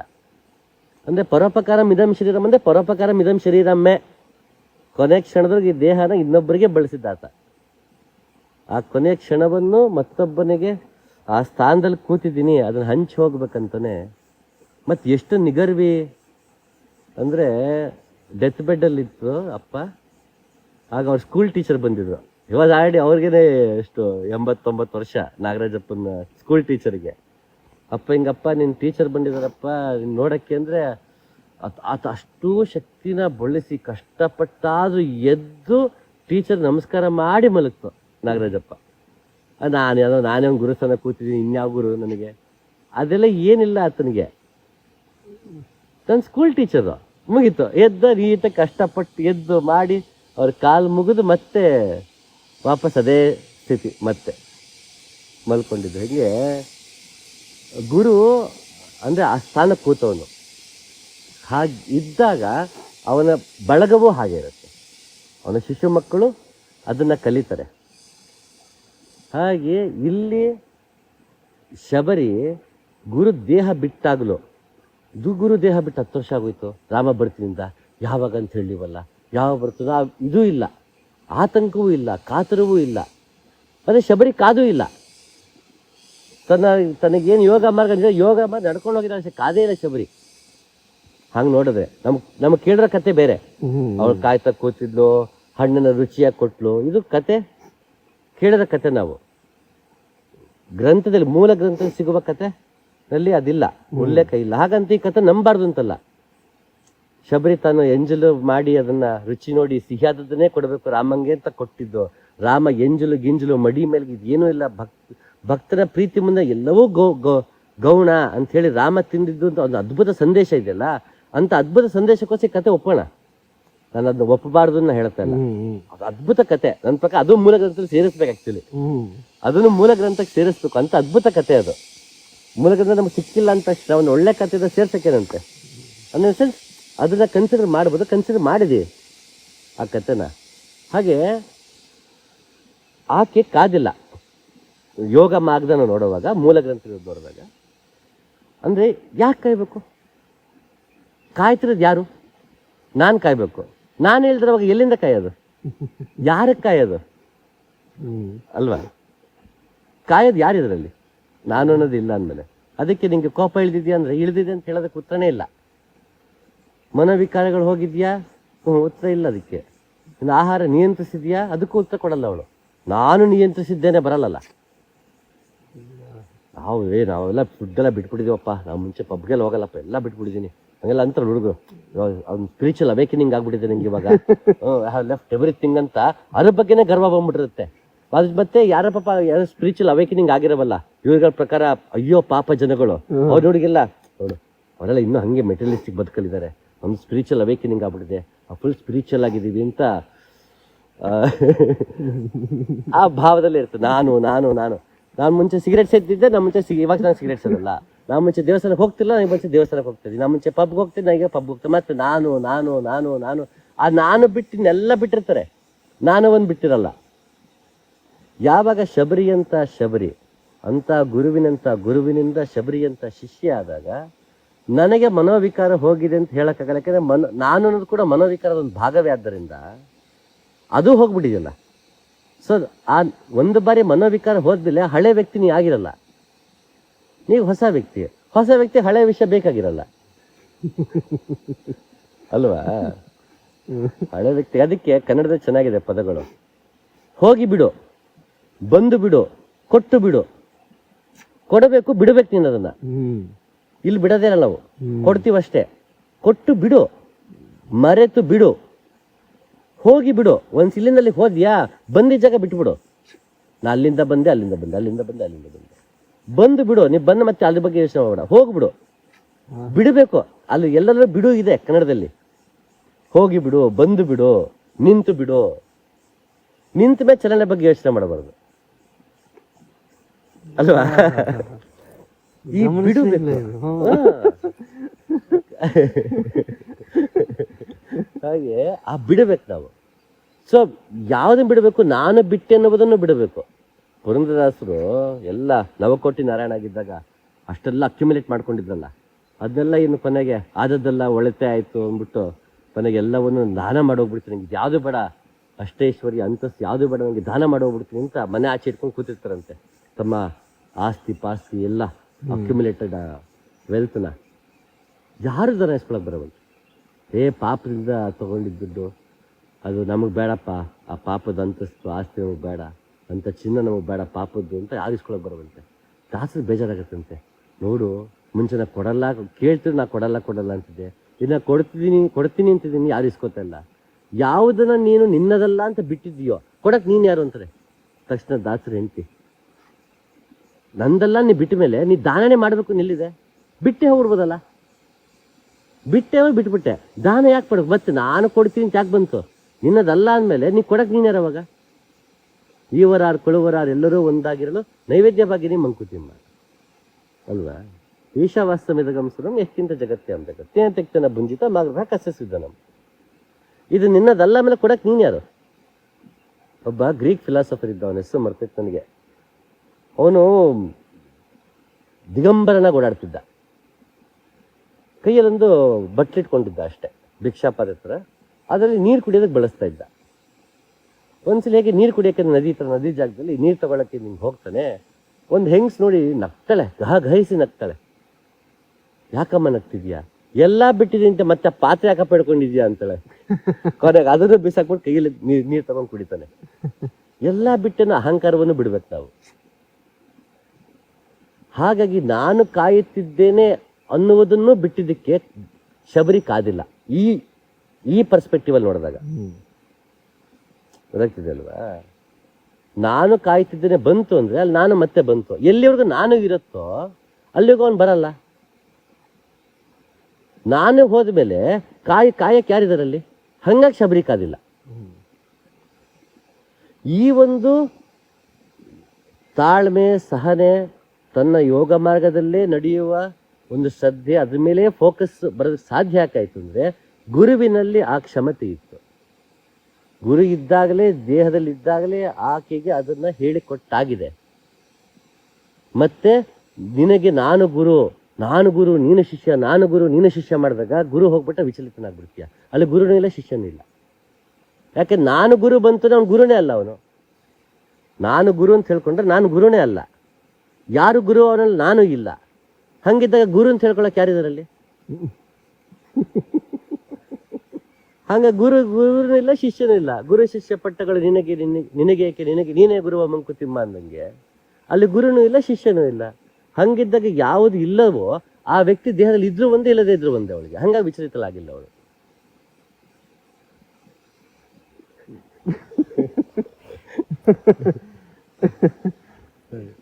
ಅಂದ್ರೆ ನಾನು ಮೂಲಕತೆ ಓದಿಲ್ಲ, ಹಾಗೆ ಗೊತ್ತಿಲ್ಲ, ನಿಮ್ ಬಾಯಿಂದ ಕೇಳಿರೋದೆ. ಆದ್ರೆ ಶಬರಿಗೆ ಅವರು ಗುರುಗಳು ಏನೇನು ಹೇಳಿದ್ರಲ್ಲ ಆ ವಿಷಯಗಳೆಲ್ಲ ನನಗೆ ಅರ್ಥ ಆಗ್ತಾ ಇದೆ. ಯಾಕಂದ್ರೆ ನನ್ನ ಗುರುಗಳು ನನಗೆ ಅದ್ರಲ್ಲಿ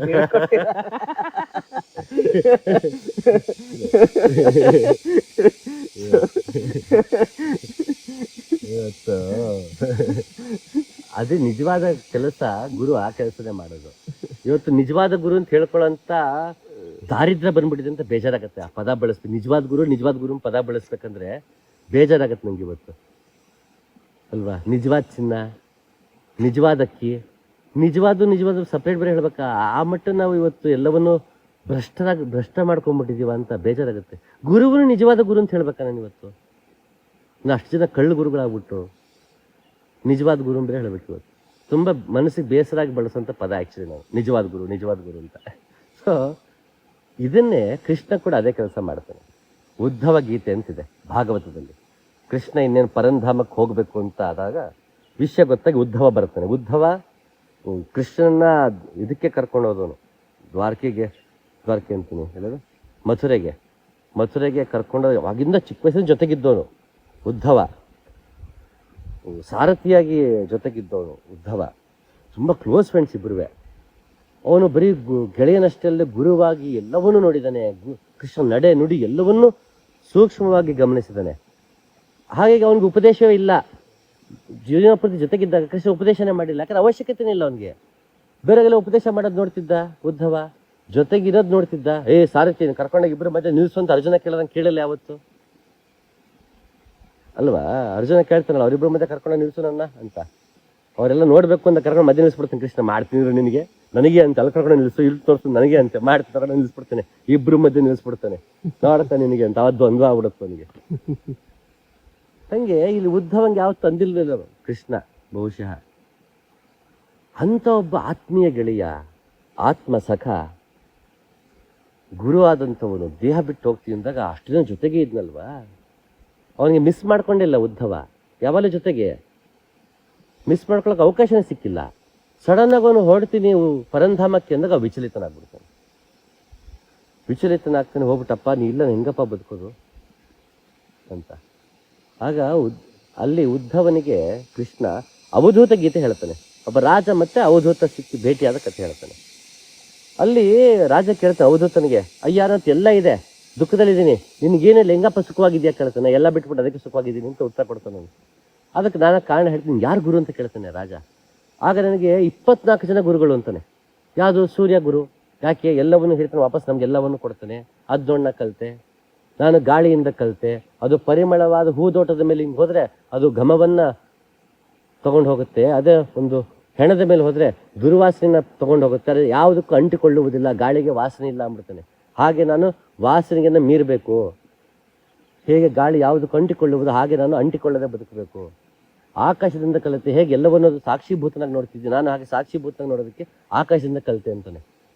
ಬೆಂಕಿಯಿಂದ ಎಲ್ಲವನ್ನು ಸಮನಾಗಿ ಸುಡುವುದನ್ನ ಕಲಿತೆ ಅಂತಾನೆ. ಮತ್ತೊಬ್ಳು ಒಂದು ಇನ್ನೊಂದು ಇದು ಕಥೆ ಮತ್ತೆ ವಾಪಸ್ ಟಾಪಿಕ್ ಬರ್ತೀನಿ, ಗುರು ಶಿಷ್ಯ ಕಥೆಗೆ. ಒಂದು ಹೆಂಗಸಿಂದ ಕಲಿತೆ ಅಂತಾನೆ. ಒಂದು ಬಡತನದ ಮನೆ, ಅಲ್ಲಿಗೆ ಗೆಸ್ಟ್ ಬಂದಿರ್ತಾರೆ. ಅವಾಗೆಲ್ಲ ಭತ್ತ ಇಟ್ಕೊಂಡಿರೋರು, ಅದು ಯಾವ ಬೇಕು ಇವಾಗಲೂ ಅಷ್ಟೇ ನಮ್ಮ ಊರ್ ಕಡೆ ಎಲ್ಲ ಭತ್ತನ ಎತ್ತಿಟ್ಟಿರ್ತಾರೆ. ಬೇಕಸ್ವಾದ ಕುಟ್ಟಿ ಅದನ್ನ ತಗೊಂಡ್ಬರ್ತಾರೆ ಮನೆಗೆ ಅಕ್ಕಿ. ಯಾಕಂದ್ರೆ ಭತ್ತ ಇದ್ರೆ ಹಾಳಾಗಲ್ಲ, ಅಕ್ಕಿ ಅದ ಹಾಳಾಗ್ಬಿಡುತ್ತೆ ಬೇಗ, ಭತ್ತ ಹಾಳಾಗಲ್ಲ ಅಂತ ಅದು ಹಾಗೆ ಇಟ್ಟಿರ್ತಾರೆ. ಎಷ್ಟು ಬೇಕು ಅಷ್ಟದ ಒಂದೊಂದೇ ಮೂಟೆ ಅಕ್ಕಿ ಮಾಡಿಸ್ಕೊಂಡ್ಬರ್ತಾರೆ. ಹಾಗೆ ಆಗ ಏನಾಯ್ತು, ಇವಾಗ ಹೆಂಗೆ ಮಿಲ್ಲು ಕೊಡ್ತೀವಿ ಹಾಗೆ ಭತ್ತ ಕುಟ್ಟಕ್ಕೆ ಅಂತ ಜನ ಇರ್ತಿದ್ರು. ಯಾರು ತಮ್ಮ ಭತ್ತವನ್ನು ತಾವೇ ಕುಟ್ಕೋತಾವ ಬಡವರು ಅಂತ. ಈ ಮನೆ ಹೆಂಗಸ್ಗೆ ಇಷ್ಟ ಇಲ್ಲ, ತನ್ನ ಬಡತನ ತೋರ್ಸ್ಕೊಳಕ್ ಇಷ್ಟ ಇಲ್ಲ. ಎಲ್ಲಿ ಅವಮಾನ ಆಗುತ್ತೋ ಮತ್ತೊಂದು ಕಾರಣಕ್ಕೋ, ಅಥವಾ ಅವ್ರಿಗೂ ಮನಸ್ಸು, ಅಯ್ಯೋ ಬಡವ್ರ ಮನೆ ಬಂದ ಊಟ ಕೇಳ್ಬಿಟ್ನಾ ಅಂತ ಅವ್ರಿಗೇನ ಆಗ್ಬಿಟ್ರೆ ನಾನಾ ಕಾರಣಗಳಿಗಾಕೆ ತನ್ನ ಭತ್ತ ತಾನೇ ಕುಟ್ಕೊಳ್ಳೋದು ಗೊತ್ತಾಗದೆ ಕುಟ್ಟಬೇಕು ಅಂತ ಒಳಗೆ ಬರ್ತಾಳೆ. ಕುಟ್ಟಕ್ಕೆ ಶುರು ಮಾಡ್ತಾಳೆ. ಬಳೆಗಳ ಸದ್ದಾಗುತ್ತೆ. ಅಯ್ಯೋ ಬಳೆ ಸದ್ದಾಗ್ತಿಲ್ಲ, ಒಂದ್ ತೆಗಿತಾಳೆ, ಎರಡು ತೆಗಿತಾಳೆ, ಮತ್ತೆ ಕೊಟ್ಟು ಮತ್ತೆ ಸದ್ದಾಗುತ್ತೆ.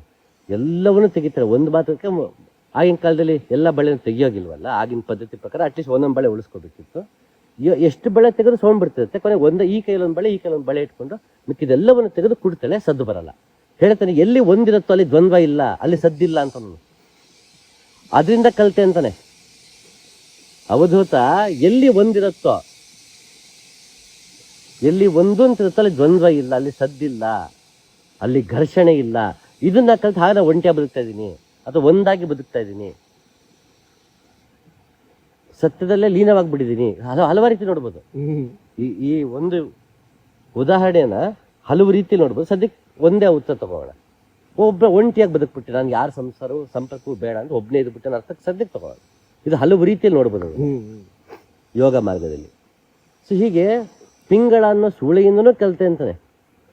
ನಿನಗೆ ಒಂದು ಬಾರಿ ಸಂಸ್ಕಾರ ಬಂದ್ಬಿಟ್ರೆ, ಮನೆಗೆ ಪುಟ್ಟ ಸಂಸ್ಕಾರ ಮಂಕುತಿಮ್ಮ ಅಂತ ಗುಂಡಪ್ಪ ಹೇಳ್ದಂಗೆ, ಮನೆಯ ಮಠವೆಂದು ತಿಳಿ ಬಂದು ಬಳಗವೇ ಗುರುವು ಅನವರತ ಪರಿಚರಿ ಅವರೊರೆವ ಪಾಠ ನಿನಗುಳಿದ ಜಗವ ಮುಟ್ಟಿಪ ಸೇತು ಸಂಸಾರ ಮನೆಗೆ ಪುಟ್ಟ ಸಂಸ್ಕಾರ ಮಂಕುತಿಮ್ಮ ಅಂತ ಗುಂಡಪ್ಪ ಅಂತಾರೆ.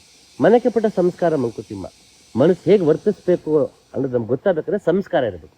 ಆ ಸಂಸ್ಕಾರದ ಆಧಾರದ ಮೇಲೆ ಮನಸ್ಸನ್ನು ನಾವು ನಡೆಸ್ಕೊಂಡ್ರೆ ಜೀವನ ಸಂಸ್ಕಾರದ ಆಧಾರದ ಮೇಲೆ ಶುರು ಆಗುತ್ತೆ. ಅದೇ ನಿನಗೆ ಸೇತುವೆ, ಅದೇ ನಿನಗೆ ಗುರು. ಸೊ ಇಂಥ ಒಂದು ಸಂಸ್ಕಾರ ಇದ್ದಾಗ, ಎಲ್ಲದರಿಂದಲೂ ಕಲಿಯುವ ಸಂಸ್ಕಾರ ನನಗಿದ್ದಾಗ ಇಡೀ ಪ್ರಪಂಚವೇ ನನಗೆ ಗುರು. ಇದನ್ನ ಯಾಕೆ ಉದ್ಧವಂಗೆ ಹೇಳ್ದ? ಕೃಷ್ಣಂಗೆ ಯಾಕೆ, ಅರ್ಜುನಂಗೆ ಯಾಕೆ ಹೇಳಿಲ್ಲ?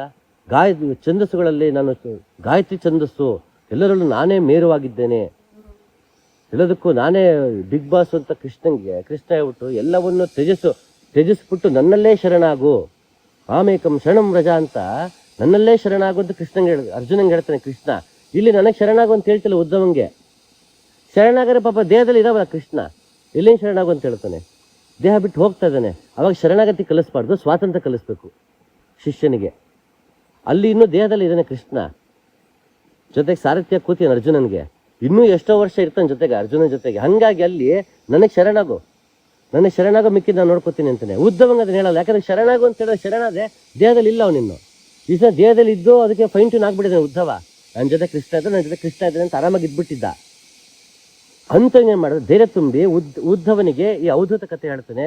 ನಿನಗೆ ಸಂಸ್ಕಾರ ಕೊಟ್ಟಾಗಿದೆ, ಕೃಷ್ಣನಾಗಿ ನಿನ್ ಜೊತೆಗಿದ್ದು ಸಂಸ್ಕಾರ ಕೊಟ್ಬಿಟ್ಟಿದ್ದೀನಿ, ಮನೆಗೆ ಪುಟ್ಟ ಸಂಸ್ಕಾರ ಮಂಕುತಿಮ್ಮ ಆಗ್ಬಿಟ್ಟಿದೆ.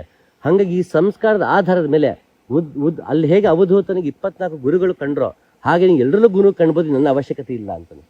ಸ್ವತಂತ್ರಗೊಳಿಸ್ತಾನೆ. ಯಾವ ಗುರು ತನ್ನ ಶಿಷ್ಯ ಸ್ವತಂತ್ರಗೊಳಿಸ್ತಾನೋ ಅವನೇ ನಿಜವಾದ ಗುರು. ಯಾವನು ಗುರುವಿನಿಂದ ಸ್ವತಂತ್ರ ಪಡಿತ ಅವನೇ ನಿಜವಾದ ಶಿಷ್ಯ. ಹಾಗಾಗಿ ಅಲ್ಲಿ ಗುರು ದೇಹ ಬಿಟ್ಟು ಹೋದ್ರು ಶಬರಿ ವಿಚಲಿತಳಾಗಿಲ್ಲ, ರಾಮನಿಗೆ ಕಾದಿಲ್ಲ, ಮನೋವಿಕಾರಗಳು ಹೋಯ್ತು ಅನ್ನೋ ಅರಿವು ಒಳಗಿಲ್ಲ. ಹಾಗಾಗಿ ರಾಮ ಬಂದ.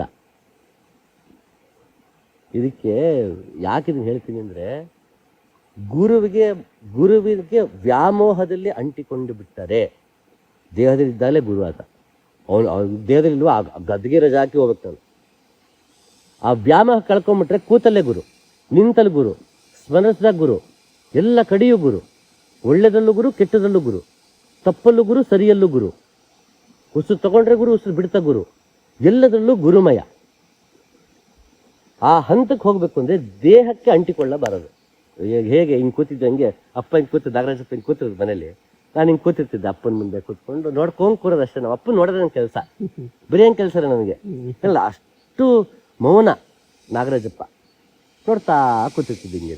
ಎಷ್ಟು ಚಂದ ನಮ್ಮಪ್ಪ ಅಂತ, ಅಷ್ಟು ಬಾ ಪ್ರೀತಿ. ನಾಗರಾಜಪ್ಪ ಅಂದ್ರೆ ಪ್ರೀತಿಯಿಂದ ಪ್ರೀತಿ, ವಿಪರೀತವಾದ ಪ್ರೀತಿ. ನೋಡ್ತಾ ಕೂತಿದ್ದಾಗ ವ್ಯಾಮೋಹ ಬೆಳೆದು ಬಿಡೋದಲ್ಲ ಗುರು ಮೇಲೆ. ಇಂಥ ಗುರು ನನಗೆ ಸಿಕ್ಕದ್ನಲ್ಲ, ನಾನಾ ಕಾರಣಕ್ಕೆ ವ್ಯಾಮೋಹ ಅನ್ನಿಸಲಿ ಪ್ರೀತಿ ಉಕ್ಕಿ ಬಂದ್ಬಿಡೋದ. ತಕ್ಷಣ ಅಪ್ಪ, ರಾಯರೇ ನಾನು ಗುರು ಅಲ್ಲ ರಾಯರೇ, ನಾನು ತಿನ್ನುಭಾವಕ. ಇವತ್ತು ಈ ದೇಹ ಇರುತ್ತೆ ಹೋಗುತ್ತೆ, ನಿಮಗೆ ಗುರು ಮಾರ್ಗ ಕೊಟ್ಟಿದ್ದೀನಲ್ಲ ಅದು ನಿನ್ನ ಗುರು, ನಾನಲ್ಲಪ್ಪ ಅನ್ನೋದು. ಅದು ಗೊತ್ತಾಗ್ಬಿಡ್ತಿತ್ತು. ಬಂತು ವ್ಯಾಮೋಹ ಅಯೋಗ್ಯ ಹಿಂಗೆ ಅಂತ. ತಕ್ಷಣ ಅದು ಅರಿವು ಮೂಡಿಸೋದು. ಅದು ಎಷ್ಟು ಸಲ ಹೇಳಿದ್ಯೋ ಹಿಂಗೆ, ನಾನು ಗುರು ಅಲ್ಲ, ನಾನು ತಿನ್ನುಭಾವಕ. ಈ ದೇಹ ತಿನ್ನುಭಾವಕ, ಇದಿರುತ್ತೆ ಹೋಗುತ್ತೆ, ನಾನು ಗುರು ಅಲ್ಲ, ನಾನು ಗುರು ಅಲ್ಲ. ಇವತ್ತು ಊರಲ್ಲ ನಾನು ಗುರು ಹೇಳ್ಕೊಂಡು ತಿರುಗಾಡ್ತಿರ್ತೀವಿ ನಾವು. ಅಪ್ಪ ನಾನು ಗುರು ಅಲ್ಲ. ನಿಜವಾದ ಗುರು ಯಾರು ಇರ್ತಾನ ಆತ ಹಾಗಿರ್ತಾನೆ. ಇವತ್ತು ಸದ್ಗುರು ಅಂತೆಲ್ಲ ಹಾಕೊಂಡಿರ್ತಾರೆ, ಜಗದ್ಗುರು, ಸದ್ಗುರು ಅಂತ. ನಿಜವಾದ ಗುರು ಹಾಗಿರಲ್ಲ. ತುಂಬಾ ಬೇಸರದಲ್ಲಿ ಬಳಸೋ ಪದ ಇದು, ನಿಜವಾದ ಗುರು.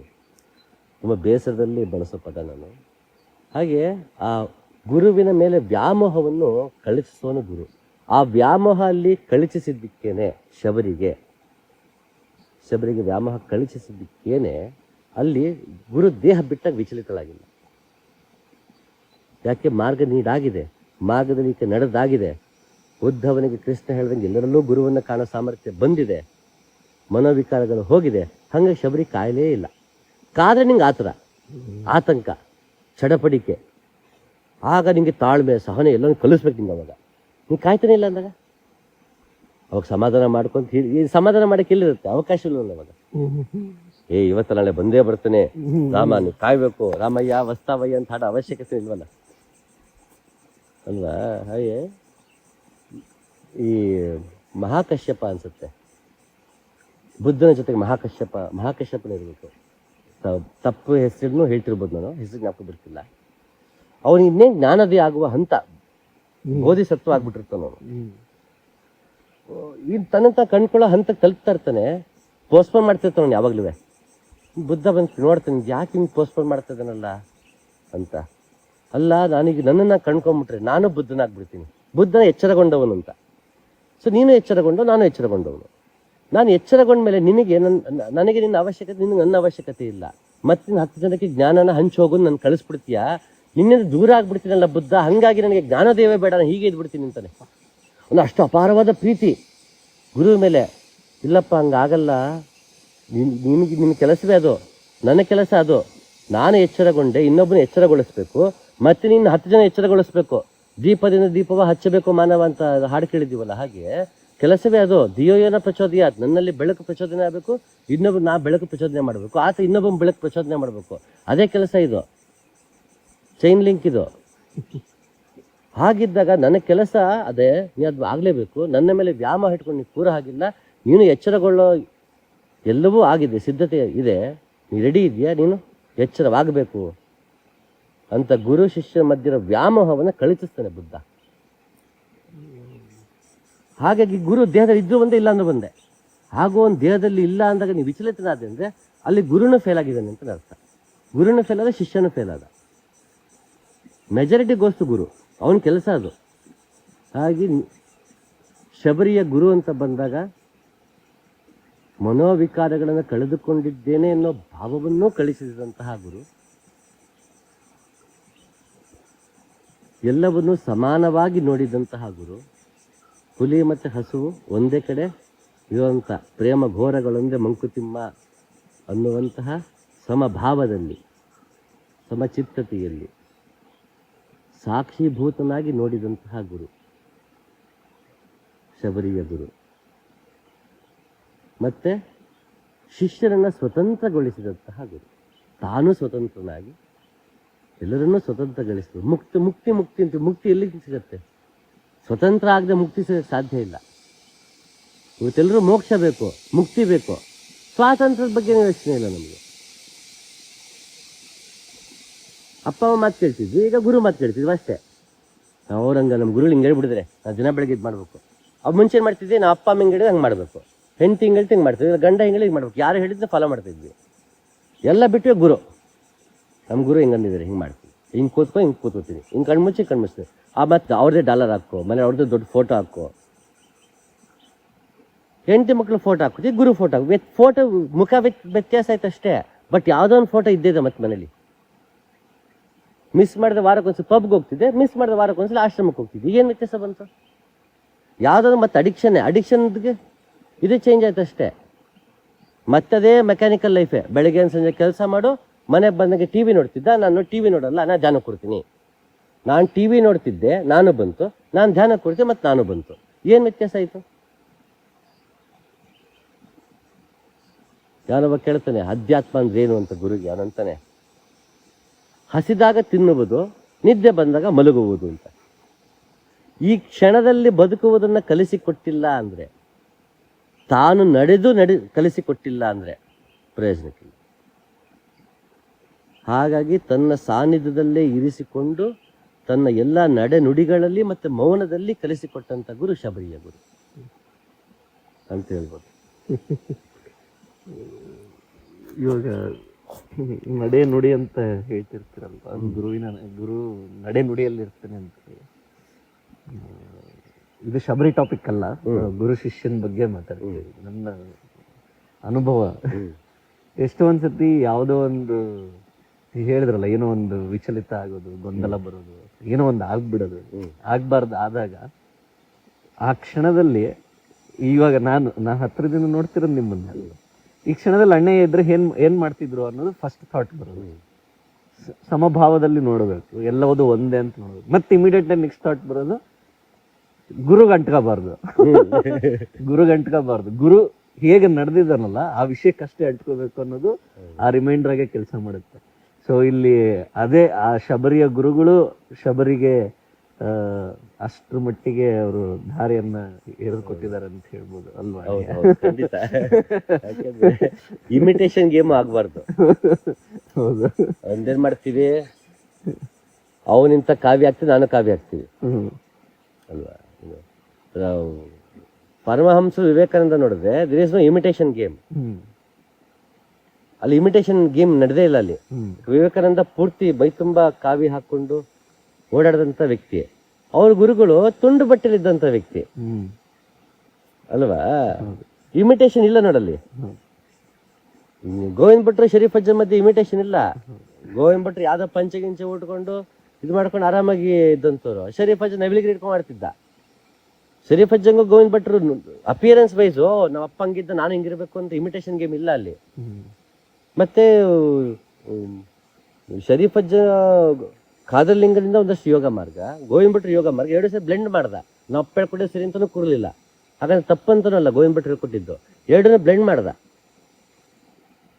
ಇಮಿಟೇಷನ್ ಗೇಮ್ ಇರಲ್ಲ ಗುರು ಶಿಷ್ಯನ ಮಧ್ಯ. ಅದಕ್ಕೆ ಸ್ವಾತಂತ್ರ್ಯದ ಪದ ಅದಕ್ಕೆ ಬಳಸಿದ್ರು. ಅದೇ ಓಡ್ತಿತ್ತು ತಲೆಯಲ್ಲಿ.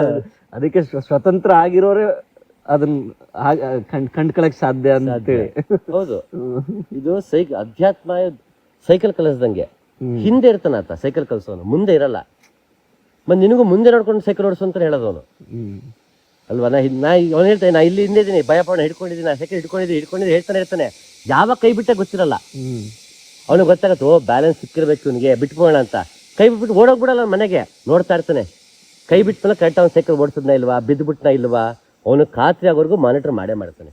ಯಾವಾಗ ಖಾತ್ರಿ ಆಗತ್ತೆ ಆಮೇಲೆ ಬಿಟ್ಬಿಡ್ತಾನೆ, ಎಲ್ಲಾರು ಹೋಗಿ ಸೈಕಲ್ ತಗೊಂಡು ಅಂತ ಅಲ್ವಾ. ನನಗೂ ಅಷ್ಟೇ, ನೋಡ್ತೀನಿ, ಅಯ್ಯೋ ಬಿಟ್ಬಿಟ್ನ ಸೈಕಲ್ ಹಿಡ್ಕೊಂಡಿದ್ದು ಬಿಟ್ಬಿಟ್ನಾ ಅಂತ ಒಂದೇ ಸಲ ಬಿದ್ದು ಬಿಡ್ತೀವಿ. ಅವನೇ but still I am able to balance my cycle ಅಂತ ಗೊತ್ತಾದಾಗ ಅವ್ನು ಹಿಂದೆ ಕೇಳಿದೆ, ಕೈ ಬಿಡೋ ನಂಗೆ ಆಗುತ್ತೆ, ಕೈ ಬಿಡೋ ನಾವು ಹೋಗ್ತೀವಿ ಮುಂದಕ್ಕೆ ಬೇಕಾದ್ರೆ ಅಂದ್ಬಿಟ್ಟು ನಾವು ಕೈ ಬಿಡಿಸ್ಕೊಬೇಕಾದ್ರೆ ನಾವೇ ಮುಂದೆ ಸೈಕಲ್ ಹಿಡ್ಕೊಂಡು ಹೋಗ್ತೀವಿ. ಹಾಗಂತ ಅಷ್ಟು ಅವ್ನು ಸೆಲ್ಫಿಶ್ ಆಗ್ಬಿಟ್ಟು ಸೈಕಲ್ ಕಲಿಯೋನು. ಓ ಇಷ್ಟು ದಿನ ಅವಶ್ಯಕತೆ ಇತ್ತು, ಈಗ ಕೈ ಬಿಟ್ಬಿಟ್ಟು ನೀನು ಸೈಕಲ್ ಹೋಗ್ತಿದ್ಯಾ, ನೀನು ಸೆಲ್ಫಿಶ್ ಫೆಲೋ, ನೀ ಆಪರ್ಚುನಿಸ್ಟ್ ಅನ್ನಕ್ಕಾಗತ್ತಾ? ಇಲ್ಲಲ್ಲ. ಸೈಕಲ್ ಕಲಿತ್ರ ಆಪರ್ಚುನಿಸ್ಟ್ ಅನ್ನಕ್ಕಾಗತ್ತೇನು? ಅಷ್ಟೇ ಗುರು ಶಿಷ್ಯನ ಕೆಲಸ ಅಷ್ಟೇ. ನೀನು ಸೈಕಲ್ ಕಲಿಯೋವರೆಗೂ ನೀನು ಹಿಡಿದು ಕಲಿಸ್ಬೇಕು, ಆಮೇಲೆ ಹಿಡ್ಕೋಬಾರ್ದು. ಆಮೇಲೆ ನಾನು ನಿಂತು ಬಿಡ್ಬೇಕು, ನೀನು ಸೈಕಲ್ ಕೂಡ ಹೋಗ್ತಾ ಇರ್ಬೇಕಷ್ಟೇ. ಅಂತ ಗುರು ಶಬರಿಯ ಗುರು. ಸೈಕಲ್ ಹೊಡೆಯೋದು ಕಲಿಸ್ದ, ಆಮೇಲೆ ಮುಗೀತು, ನಿನ್ನ ಹಣೆ ಬರೀ ಏನಾರು ಮಾಡ್ಕೊ ಅಲ್ವಾ. ಖಂಡಿತ ರಾಮ ಬಂದೇ ಬರ್ತಾನೆ, ಸಿಕ್ತು ಅವ್ನು ಗ್ಯಾರಂಟಿ. ಯಾಕೆ? ಶಿಷ್ಯ ಮೇಲೆ ನಂಬಿಕೆ. ಯೋಗ ಮಾರ್ಗ ಸರಿ ನಡೆದಿದ್ದಾಳೆ ಅನ್ನೋ ದೃಢವಾದ ನಂಬಿಕೆ ಗುರುವಿಗೆ. ಮತ್ತೆ ಶಿಷ್ಯಳಿಗೂ ಅಷ್ಟೇ ನಂಬಿಕೆ. ನನ್ನ ಗುರು ನನಗೆ ಹೇಳ್ಕೊಟ್ಟಿದ್ದು ದೃಢವಾಗಿದೆ, ಯಾಕಂದ್ರೆ ಅವನಿಗೆ ರಾಮ ಕಂಡಿದ್ದಾನೆ, ಅದು ನಂಬೆ ನಾ ಬಂದಿದ್ದೀನಿ. ನನಗೂ ಒಂದಿನ ನನ್ನ ಕೆಲಸ ಏನು? ಗುರುವಿನ ಸೇವೆ, ಗುರುವಿನ ಶುಶ್ರೂಷೆ, ಯೋಗ ಮಾರ್ಗದಲ್ಲಿ ನಡೆಯುವುದು ಅಷ್ಟೇ ಗಮನ. ರಾಮ ಬರೋದು ಬಿಡೋದು ಸೆಕೆಂಡರಿ.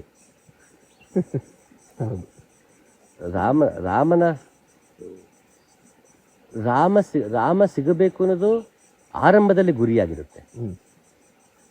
ಮೋಕ್ಷ ಎಲ್ಲ ಆಸೆಯನ್ನ ಬಿಟ್ಟರೆ ಮೋಕ್ಷ ಸಿಗತ್ತೆ. ಆಮೇಲೆ ಮೋಕ್ಷದ ಬಗ್ಗೆನೂ ಆಸೆ ಬಿಡಬೇಕು ಅಲ್ವಾ.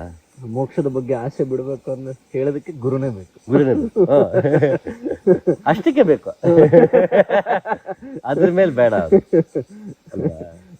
ಅದ್ರ ಮೇಲೆ ಬೇಡ. ಯಾಕೆಂದ್ರೆ ಅದು ಗುರುವಿನ ಪ್ರಾಮುಖ್ಯತೆ ಬಗ್ಗೆ ಮಾತಾಡುವಾಗ ಗುರುವಿಗೆ ಮಿತಿ ಬಗ್ಗೆನೂ ನಾವು ಮಾತಾಡಬೇಕು. ಗುರುವಿನ ಮಿತಿ ಎಲ್ಲಿ ಅಂದರೆ ವ್ಯಾಮೋಹ ಇದೆಯಲ್ಲ, ಇಟ್ಸ್ ವೆರಿ ಡೇಂಜರ್. ಅದಕ್ಕೆ ಬುದ್ಧ ತನ್ನ ವಿಗ್ರಹಗಳನ್ನ ಮಾಡಿಸ್ಕೊಳ್ಳಿಲ್ಲ, ಚಿತ್ರಗಳನ್ನ ಬರೆಸ್ಕೊಂಡು ಅವ್ನ ದೇಹ ಬಿಟ್ಟು 200 ವರ್ಷ 300 ವರ್ಷ ಆದ್ಮೇಲೆ ಶುರು ಮಾಡಿದ್ದ ಆ ಪದ್ಧತಿ. ಬುದ್ಧನಿಂದ ಹಿಡಿದು ಎಲ್ಲರೂ ತನ್ನತ್ತ ಬಂದವ್ರನ್ನ ಸ್ವತಂತ್ರಗೊಳಿಸೋದೇ ಅವ್ರ ಕೆಲಸ. ತನಗೆ ಅಡಿಯಾಳಾಗಿಸಿಕೊಳ್ಳುವುದಲ್ಲ. ನೀನು ಸೇವೆ ಮಾಡೋದನ್ನ ನಾನು ಟೇಕ್ ಆಫ್ ಗ್ರಾಂಟೆಡ್ ಮಾಡ್ಕೊಳ್ಳೋ ಹಾಗಿಲ್ಲ. Got my point. ನಿನ್ನ ಸೇವಾ ಮನೋಭಾವ ನನಗೆ ಲಾಭವಲ್ಲ. ಕುದುರೆ ನೋಡಿ ಕಾಲು ನೋವು ಆಗ್ಬಾರ್ದು ನನಗೆ. ಓ ಬರ್ತಾನೆ ಬಿಡೋ, ಹಂಗಿರೋ ಕಾಲು ಕೊಡ್ತಾನೆ, ಅವನ ಮೇಲೆ ಕೆಲಸ ಮಾಡಿಕೊಡ್ತಾನೆ, ಕುದುರೆ ನೋಡಿ ಕಾಲು ನೋವು ಆಗ್ಬಾರ್ದು ನನಗೆ. ನಿನ್ನ ಸೇವಾ ಮನೋಭಾವ ಎಕ್ಸ್ಪ್ಲಾಯ್ಟ್ ಆಗಬಾರ್ದು. ಅದಕ್ಕೆ ಮಾತು ನಿಜವಾದ ಗುರು ಅಂತ ಪರಿಸ್ಥಿತಿ ಬಂದ್ಬಿಟ್ಟಿದೆ. ಬಟ್ ಸೇವೆ ಅಂದರೆ ಬರೀ ಅಷ್ಟೇ ಅಲ್ಲ, ಸೇವನೆ. ಅವನಿಂದ ವಿಷಯಗಳನ್ನು ಸೇವನೆ ಮಾಡಬೇಕು, ಚೈತನ್ಯವನ್ನು, ಸತ್ಯವನ್ನು ಸೇವನೆ ಮಾಡಬೇಕು. ಇವನ್ನೆಲ್ಲ ಮಾಡ್ತಾ ಅದು ಬರುತ್ತೆ. ಅದು ಒಂದು ರೀತಿ ಅಷ್ಟೇ. ಬಿಟ್ಟರೆ ಮತ್ತು ಅವತ್ತು ತುಂಬ ಕೆಲಸ ಇತ್ತು, ಮನೆ ಕೆಲಸಗಳು ತುಂಬ ಇರ್ತಿತ್ತು ಅವಾಗ. ಹಾಗಾಗಿ ಎಲ್ಲರೂ ಸೇರಿ ಅವರು ಎಲ್ಲ ಮಾಡ್ತಿದ್ರು ಅಲ್ವಾ. ಇವತ್ತೇನು ಬಂದ್ಬಿಟ್ಟು ಬಟ್ಟೆ ಹೋಗ್ಕೊಡೋ ಅವಶ್ಯಕತೆ ಇದೆ? ಬೇಡ, ವಾಷಿಂಗ್ ಮಿಷಿನ್ ಇದೆಯಲ್ಲ ಅಲ್ವಾ. ಬಟ್ಟೆ ಯಾಕೆ ಹೋಗ್ಕೊಡ್ಬೇಕು ನನಗೆ ಅಲ್ವಾ. ಉದಾಹರಣೆ ಕೊಟ್ಟಿದ್ದು. ಹಾಗೆ ಗುರು ಸೇವೆ ಅಂದರೆ ಬರೀ ಇದಲ್ಲ ಅಂತ ಹೇಳ್ಬೋದು. ಕೊನೆಯದಾಗಿ ಗುರುವಿನ ಬಗ್ಗೆ ಮಾತಾಡ್ಬೇಕಾದ್ರೆ ಇತಿಮಿತಿಯನ್ನು ಮಾತಾಡ್ಬೇಕಂತಲ್ಲ, ಏನದು ಇತಿಮಿತಿ ಅಂತ? ವ್ಯಾಮೋಹ. ಗುರುವಿನ ಮೇಲೆ ವ್ಯಾಮೋಹ ಬರ್ದಿರೋ ಹಾಗೆ ಅವನು ನೋಡ್ಕೊಳ್ಬೇಕು. ಗುರು ಶಿಷ್ಯನಿಗೆ ಯಾವುದೇ ರೀತಿ ವ್ಯಾಮೋಹ ಬರ್ದಿರೋ ಹಾಗೆ ನೋಡ್ಕೋಬೇಕು. ಗುರುವಿನ ಮೇಲೆ ನೀನು ಅವಲಂಬನೆ ಆಗ್ಬಿಡೋದು ಇದೆಯಲ್ಲ, ಅದನ್ನು ತಪ್ಪಿಸ್ಬೇಕು ಆತ. ನಿನ್ನ ಯೋಗ ಮಾರ್ಗದಲ್ಲಿ ನೀನು ಹೇಗೆ ನಡೆದು ನಿನ್ನ ಕೆಲ ಸಾಧ್ಯ ನಿನಗೆ ಧೈರ್ಯವನ್ನು ತುಂಬಬೇಕಾತ. ಆ ಇತಿಮಿತಿಯನ್ನು ನೋಡ್ಕೊಳ್ಳೇಬೇಕು. ವ್ಯಾಮೋಹಕ್ಕೆಲ್ಲ ಅವಕಾಶವೇ ಇಲ್ಲ. ನೀವು ಒಂದ್ಸತಿ ಯಾರ ಬಗ್ಗೆನೂ ಹೇಳ್ತಾ ಮೆನ್ಷನ್ ಮಾಡಿದ್ರಿ, ನಿನ್ನ ದಾರಿಲಿ ನಾನು ಬಂದ್ರೆ ನನ್ನನ್ನು ಕೊಂದು ಬಿಡು ಅಂತ. ಬುದ್ಧಿಸಮ್ ಅಲ್ಲಿ ಝೆನ್ ಅಲ್ಲಿ ಅದೊಂದು ಬರುತ್ತೆ ಸಾಲು, ನಿನ್ನ ಯೋಗ ಮಾರ್ಗದಲ್ಲಿ ಬುದ್ಧ ಸಿಕ್ಕರನ್ನ ಕೊಂದು ಬಿಡು ಅಂತ. ಗುರು ಅಡ್ಡ ಬರಬಾರ್ದು, ಅವ್ನು ಹಿಂದೆ ಬರ್ಬೇಕು ನಿಮಗೆ. ಗುರು ನೀವು ಹಿಂದೆ ಬರೋದು ಕರೆಕ್ಟ್ ನಡೀತಿರೋ ಚೆಕ್ ಮಾಡಕ್ಕೆ. ಮಾರ್ಗ ಕೊಟ್ಟಾಗ್ಬಿಟ್ಟಿದೆ. ಮಾರ್ಗ ಏನು ರಪ್ಪ ಮನೆ ಸೊತ್ತಲ್ಲ. ಆಗಿನ ಉಪನಿಷತ್ಕಾರರು ಅವ್ರ ಹಿಂದೆ ಕಾಲದಿಂದನೂ ಬಂದಿದೆ. ಉಪನಿಷತ್ತಲ್ಲೇನೆ ಇದು ನಮ್ಗೆ ಹೇಗೆ ಹೇಳಬೇಕು ತಿಳಿಯುತ್ತಿಲ್ಲ, ಹಿರಿಯರು ನಮ್ಗೆ ಹೀಗೆ ಹೇಳಿದ್ದಾರೆ ಅಂತ ಉಪನಿಷತ್ತಲ್ಲೇ ಬರುತ್ತೆ. ಅವ್ರ ಗುರುಗಳು ಯಾರೋ ಇರ್ತಿದ್ರಲ್ಲ, ಇದು ನಮ್ದಲ್ವಲ್ಲ ಗುರು ಮಾರ್ಗ. ನಾನು ಕೊಟ್ಟೆ ಮಾರ್ಗ, ನೀವು ಏನಕ್ಕೆ ನಂದ ಮಾರ್ಗ? ಅದು ಸಾವಿರಾರು ಲಕ್ಷಾಂತರ ವರ್ಷಗಳಿಂದ ನಡ್ಕೊಂಡೇ ಬಂದಿರೋದು. ಇದು ಪಾಸ್ ಆನ್ ಮಾಡ್ತಿದ್ದೀವಿ ಅಷ್ಟೇ, ಬಿಟ್ರೆ ನಂದಲ್ಲ ಮಾರ್ಗ, ನಿಮ್ದು ಅಲ್ಲ ಇದು, ಅಲ್ವಾ? ಅಲ್ಲಿ ನಡೆದು ಹೋಗ್ತಿದೀವಿ ಅಷ್ಟೇ ನಾವೆಲ್ಲ. ಇದರಲ್ಲಿ ಮಾರ್ಗ ಯಾರಪ್ಪ ಮನೆ ಸೊತ್ತು ಅಲ್ಲ ಅದು, ಅಲ್ವಾ? ಹಾಗೆ ಅದು ನನ್ನ ಗುರು ನನಗೆ ಕೊಟ್ಟಿದ್ದ ಮಾರ್ಗ ಅಂದ್ಕೊಂಡು ಹೋದ್ರೆ ಕೊಂದು ಬಿಡೋವಾಗ ಒಂದು. ಇಲ್ಲ, ಇವತ್ತು ನೀವು ನಿಜವಾದ ಗುರು ಅಂತಿದ್ರಲ್ಲ, ಎಷ್ಟು ಬೇಜಾರಾಗುತ್ತೆ ಅಂತಂದ್ರೆ ಫೋಟೋಗಳ್ದು ಕಾಲ್ ಫೋಟೋ, ಅವ್ರವ್ರ ಫೋಟೋಗಳು ಮನೇಲಿ ಪೋಸ್ಟ್ ಹಾಕೊಳ್ಳೋದು, ಅದಕ್ಕೆ ಜಸ್ಟಿಫಿಕೇಶನ್ ಮತ್ತೆ ಗಿಟಾರಿಸ್ಟ್ ಹಾಕೊಂತಾರೆ, ಅವ್ರದ್ದು ಹಾಕೊಂತಾರೆ, ನಂದು ಯಾಕೆ ಹಾಕೋಬಾರ್ದು ಅನ್ನೋ ಸಮರ್ಥನೆ ಬೇರೆ. ಇದನ್ನೆಲ್ಲ ಕೇಳಿಸ್ಕೊಂಡಾಗ ನಾವು ಯಾರ ಹಿಂದೆ ಹೋಗ್ತೀವಿ ಅನ್ನೋದು ನಮಗೆ ಅರಿವೇ ಇಲ್ಲ. ನಮಗೆ ಡಿಫ್ರೆನ್ಸಿಯೇಷನ್ ಗೊತ್ತಾಗದೆ ನಾವು ನಿಜವಲ್ಲೂ ಭಾರಿ ಕಷ್ಟ ಅನ್ಸುತ್ತೆ. ಅಂದ್ರೆ ತಪ್ಪು ಅನ್ಸ್ಬಿಡುತ್ತೆ, ತುಂಬಾ ಇದು ತಪ್ಪೇ ಇದೆ. ಯಾಕಂದ್ರೆ ಆಶ್ರಮಗಳಿಗೆ ಹೋದ್ರೆ ಎಲ್ಲ ಕಡೆ ಅವ್ರದೇ ಫೋಟೋ ಹಾಕಿರ್ತಾರೆ, ಹಿಂಗ್ ಅನ್ಕೊಂಡು ಫೋಟೋ ಹಾಕೊಂಡು. ನೀವು ಹೋಗಿ ಸತ್ಯ ದರ್ಶನಕ್ಕೆ, ಗುರು ದರ್ಶನಕ್ಕೆ ನೋಡಿ, ನೀವು ಸಿಗೋರ್ಗ ಅದ್ರ ವ್ಯತ್ಯಾಸನೂ ಗೊತ್ತಿಲ್ಲ. ನಾನು ಹೋದವನೇ ನಾನು, ಹಾಗಾಗಿ ಆ ಬೇಜಾರು ನನಗೆ ಏನಕ್ಕೆ ಆಗ್ತಿದೆ ಅಂತಂದ್ರೆ, ತಪ್ಪು ದಾರಿಲಿ ಹೋದವ್ ನಾನು. ಏನು ದೇವ್ರ ಕೃಪೆ ನೀವು ಸಿಕ್ಕ್ರಿ, ನಾನ್ ತಪ್ಪಿಸ್ಕೊಂಡೆ ಅಂದ್ರೆ ಆ ದಾರಿಯಿಂದ ತಪ್ಪಿಸ್ಕೊಂಡೆ. ಬಟ್ ಸುಮಾರು ಜನಕ್ಕೆ ಸರಿಯಾದ ದಾರಿನೇ ಗೊತ್ತಿಲ್ಲಲ್ಲ. ಸೊ ಹಾಗಾಗಿ ನೀವು ಗುರುವಿನ ಬಗ್ಗೆ ಇವತ್ತು ಹೇಳಿದ್ದೆಲ್ಲವುದು, ಗುರು ಹೇಗಿರ್ತಾನೆ ಅಂತ ಹೇಳಿದ್ದೆಲ್ಲವುದು ಅಟ್ಲೀಸ್ಟ್ ನೋಡ್ತಿರೋರಿಗೆ ನಿಜವಾದ ಗುರು ಅಂತ ಬಳಸದೇ ಬೇಜಾರಿನ ಪದ ಅಂತಂದ್ರೆ ಅದು ಇವತ್ತು ಬಳಸಬೇಕಾದ ಪರಿಸ್ಥಿತಿ ಇದೆ. ಸೊ ನಿಜವಾದ ಗುರುವನ್ನ ಕರುಣಿಸ್ಲಿ ಅಂತ ನಾನು ಬೇಡ್ಕೊಳ್ತೀನಿ. ಅವ್ರವ್ರ ನಿಜವಾದ ಗುರುಗಳನ್ನ ಕಂಡುಕೊಳ್ಳಬೇಕು, ಹುಡ್ಕೊಂಡು ಹೋಗ್ಬೇಕಾತ, ಅಲೆದಾಡಬೇಕು, ಎಲ್ಲ ಗದ್ಗೆಗಳಿಗೆ ಹೋಗ್ಬೇಕು, ಆಯಾ ಊರುಗಳಲ್ಲಿ ವಿಚಾರಿಸಿ ನೋಡ್ಬೇಕು. ಸಿಗ್ತಾನೆ, ಎಲ್ಲೋ ಸಿಗ್ತಾನೆ. ಅವನು ಬಯಲಾಗದೆ ಗೌಪ್ಯವಾಗಿ ಕೂತಿದ್ದಾನೆ ಅಂದ ತಕ್ಷಣ ನೀವು ಹುಡುಕಾಡ್ಲಿ ಅಂತಾನೆ ಅಲ್ವಾ? ಹುಡುಕಾಡ್ಬೇಕಾತ, ವಿಚಾರಿಸ್ಬೇಕು, ಇವಾಗ ಶುರು ಮಾಡಬೇಕು.